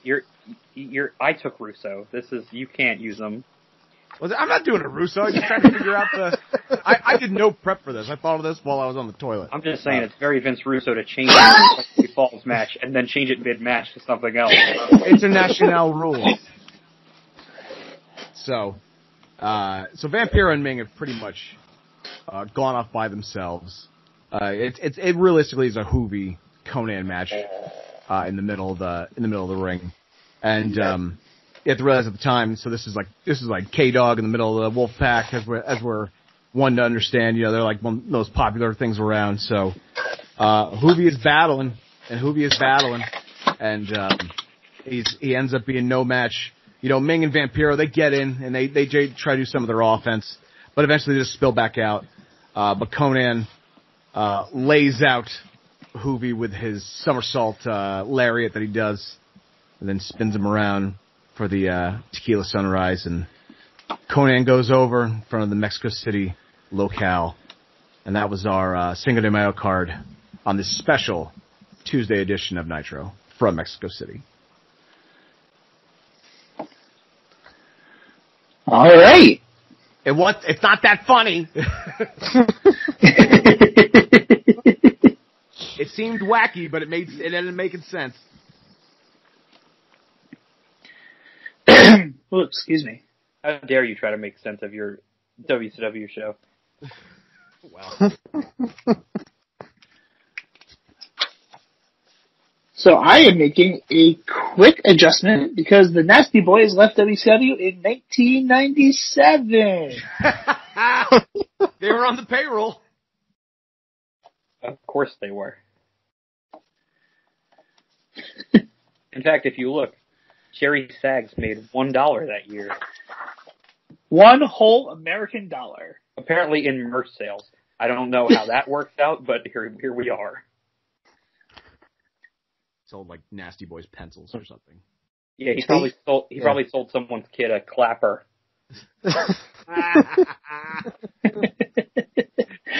Well, now that you say that, now I must definitely not defeat you with my card, which is now only 6 matches. We are coming to you on WCW Monday Nitro live from Columbia, South Carolina, because why not? When is it? I want to. Is this the Nitro right after mine? Because I kind of hope it is. It is now. Yes, beautiful. What I want to hear. Continuity. Yeah, I want to hear that build up to my Starcade. Well, sadly, no one here makes it to Starcade, but that is okay. That's ominous. So they're booked elsewhere. So we opened the show with Perry Saturn against Rey Mysterio Jr. And in typical Nitro fashion, the two of them get the crowd going. Perry Saturn's a much more methodical wrestler, but Mysterio has his shine and gets his stuff in, and Mysterio goes up with the Hurricanrana in 10 minutes. We move on to match number 2, which is going to now sound very weird, but that's okay. It is a 3-way tag match, one of 2 on the show tonight, now that I had to change things. We have the team of El Dandy and Super Colo, who are no longer wrestling the Nasty Boys, taking on the team of Mortis and Wrath, taking on the team of Vicious and Delicious. Oh. So, this goes 12 minutes. Dandy and Colo get a little bit of shine, but are mostly just taking heat here. Scott Norton's given heat. Brian Clark's given heat. Buff Bagwell's posing a lot. He's wearing a top hat. They are all doing their thing. And in the end, Vicious and Delicious gets the win on Mortis. Dandy and Colo are not a factor in the finish. So we move on to match number 3 for the evening. As for the WCW Cruiserweight title, Ultimo Dragon defends against Chris Jericho. Ultimo Dragon with Sonny Ono in his corner, Chris Jericho with Ralphus in his corner. Now this match has a special stipulation. Ralphus has stolen the WCW Cruiserweight title, the belt, from Ultimo. And has just been a general nuisance. So if Ultimo Dragon wins, not only does he get his belt back, but Sonny Ono gets 5 minutes alone in the ring with Ralphus to just do whatever the fuck he wants. So, I mean, Sonny Ono can easily kick Ralphus's ass. So Ralphus does not want this to happen. Chris Jericho doesn't really care as much because it's Ralphus, but Ralphus is scared shitless. So after about 10 minutes, good back and forth cruiserweight action, these guys had their match. This was, what pay-per-view was this that they worked? Wasn't it the Great American Bash that Ultimo and Jericho had or Spring Stampede? They had a really, really spectacular match. Yeah, I think it's in the spring. And here, Ultimo goes up, gets his belt back, and for 5 minutes, Sonny Ono just beats the shit out of Ralphus. The crowd is delighted because they are so angry at Ralphus for stealing Ultimo Dragon's Cruiserweight title. And Chris Jericho just leaves him there to get beat up. Because Chris Jericho is a jerk. We go to match number 4, which is just a quick 6-minute match to give Booker T some shine as he takes on Mike Enos, building Booker T's singles career up. Booker T up with the axe kick 6 minutes in. Match number 5, the second of our 3-way tags. Outcome, Disco Inferno, Alex Wright, and Magnum Tokyo, the Dancing Fools. They get on the mic and they say that they are the toughest men in WCW. Hands down.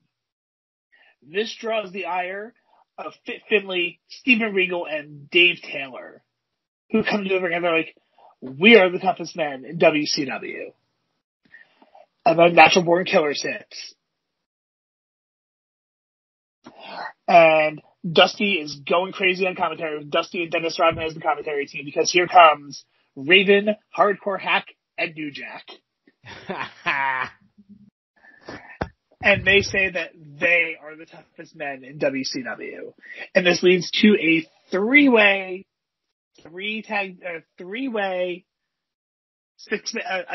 tag basically. But it's hardcore rules. So anything goes.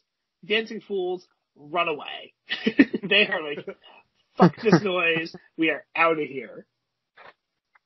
So now we're left with Raven and Hack and New Jack up against Finlay and Regal and Taylor, and they are just laying into each other.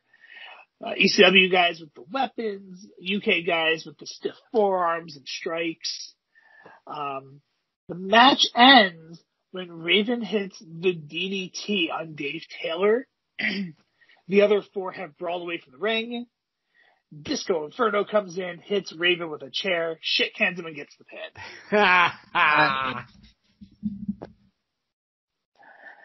And they run back away because they're the Dancing Fools and they are still scared shitless. But they wanted to win the match. Actually, scratch that. They are celebrating because they are the toughest men in WCW. And now they just proved it. I like now, that. Was New Jack's theme playing throughout the entire match? Absolutely. I like that amendment of them. That's incredible. That visual is incredible. So it goes from New Jack's theme to Disco Inferno's theme. That's awesome. New Jack Fever. Yeah. So we get to our main event, and it is continuing their long-standing feud, the Macho Man Randy Savage and Diamond Dallas Page. There is a ref bump here, and while the ref is down, here come Vicious and Delicious to help Savage out. They are 3-on-1 beat down.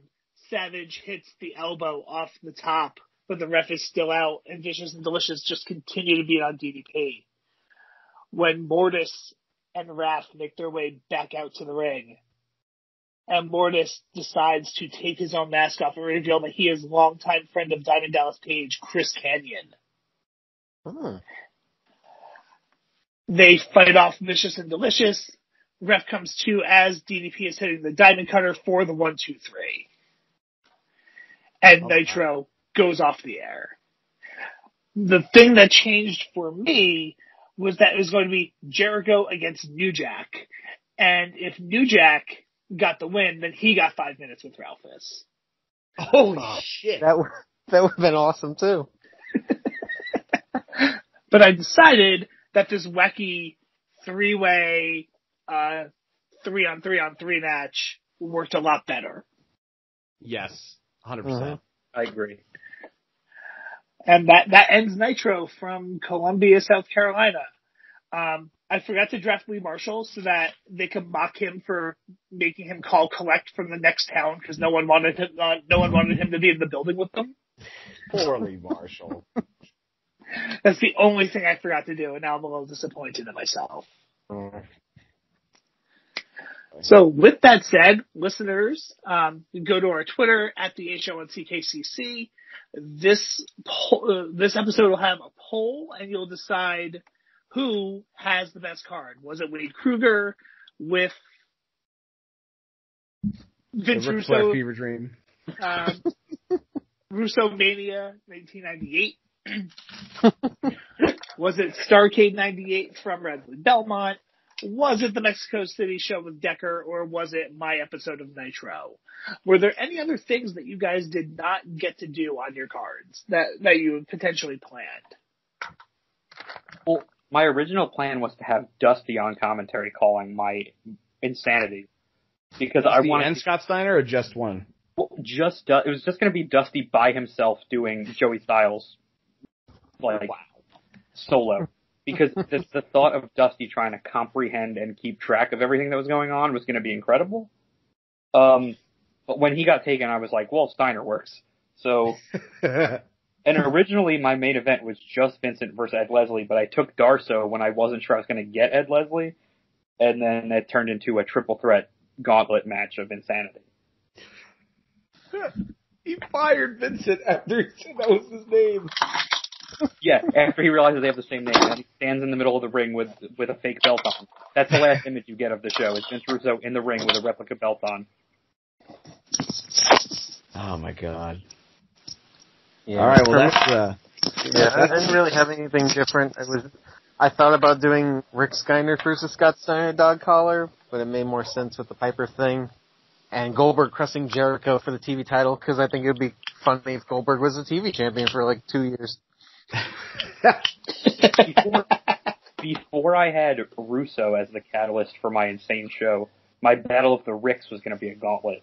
And it was going to be Rick Rude, Rick Martel, Rocco Rock, Rick Steiner, Ric Flair, and Ricky Steamboat.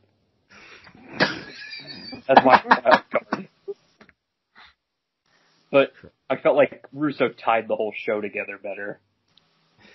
Oh, yeah. And there was a couple audibles I made. Luckily, there's a lot of guys with the same name in WCW. I didn't even realize you were going that route with, like, the alliteration. Yeah, I was going to do Steve Regal versus Stevie Ray, and then he got taken, so I took Mongo. And, there was a couple times where, stuff like that happened. I was going to do Barry Darso versus Barry Windham. But, I just audibled that stuff into other stuff. Oh, and Ultimate Warrior versus Ultimate Dragon, obviously.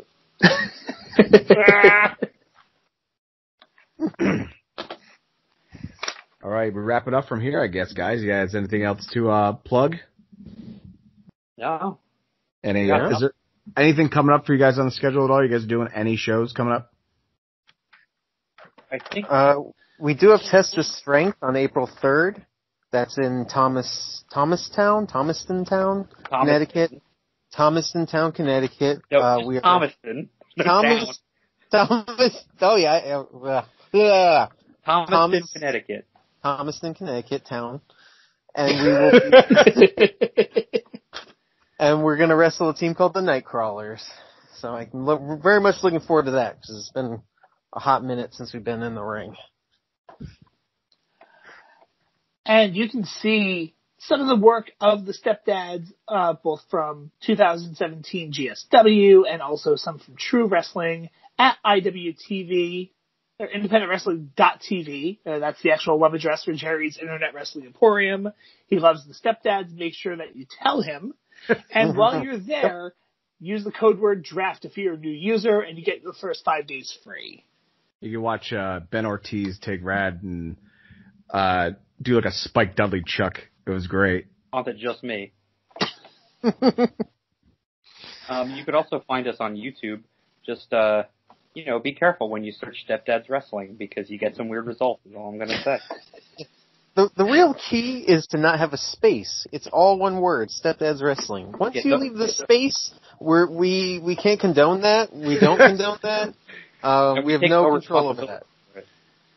Yeah. That's like that joke from the Muppets about Fozzie Bear trying to go on a dating website. He goes, when you look up when you look up for bears on a dating website, you get a lot of really strange results.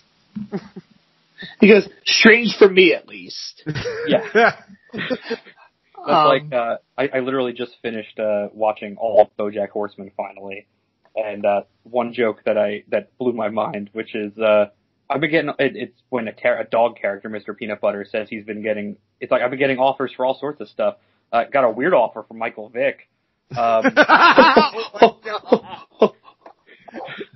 damn! Yikes! Yeah, so we'll throw that out there into the universe.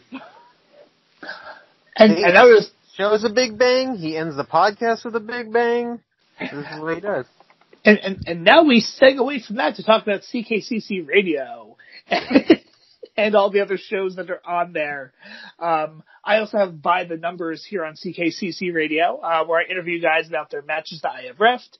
I have done, unfortunately, very few Stepdads matches, which is why we opted to have them on the A show, because we still want to have them on a podcast. But hey, you did ref our first title win. That was really cool. Yes, I did. And I think I've done a couple others. I did the Blue and Gold match. I think I did a Mustache Club match, too. I'd have to look at the book, which is literally right next to me in the office, but it's getting late.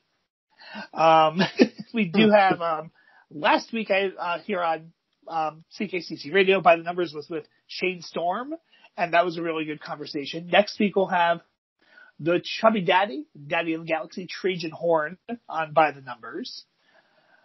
2 weeks from today, here on the A Show, it's a very special episode of the A Show. That's right. 4 drafters, 2 families, 2 married couples. It'll be me and my wife Ashley, and Decker and his wife Ange. 4 of us will be drafting our own cards, and it is open rosters. Total open roster. You can draft anyone from any time. And the wild card will be anyone that was alive ever. So Abraham Lincoln is available. I was literally going to say the same exact thing. He is a former NWA World Champion. Or you could get the Abe Lincoln from Clone High. Yes. And that will work just as well. I appreciate a Clone High reference. I do hear that Gandhi has ADD, and that you get it from toilet seats. Also, here on CKCC Radio, you can check out the Nerd Table. They do air 2 hours before our podcasts do on Monday mornings. They go up at 7 a.m. on Mondays.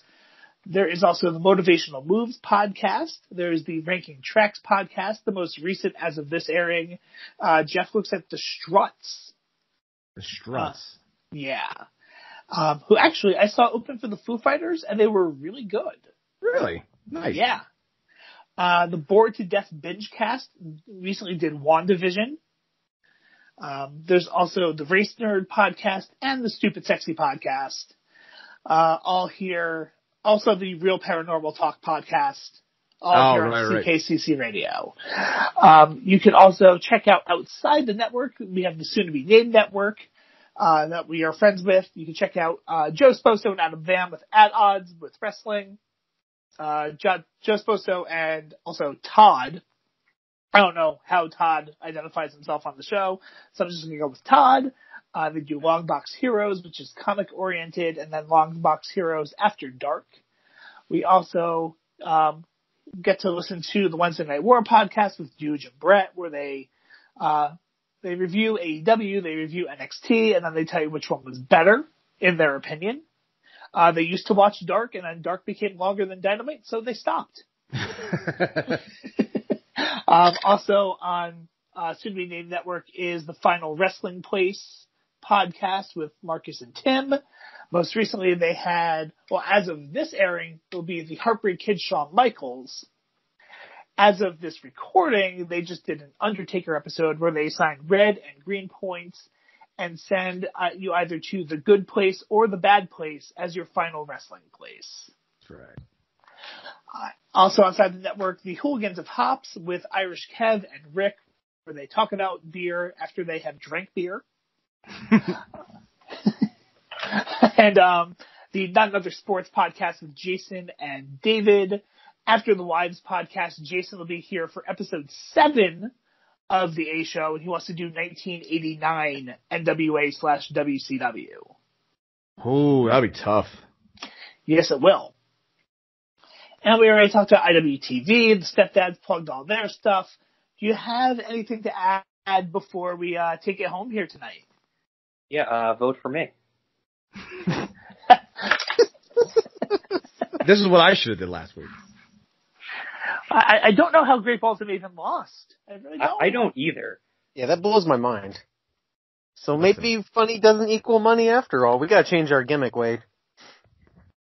At this rate, Wade would get shut out and it would be like, what kind of podcast are we broadcasting to? You're just broadcasting to middle-aged women that don't know anything about wrestling. Based on our envelopes, I knew Funny didn't make money a long time ago, right? No!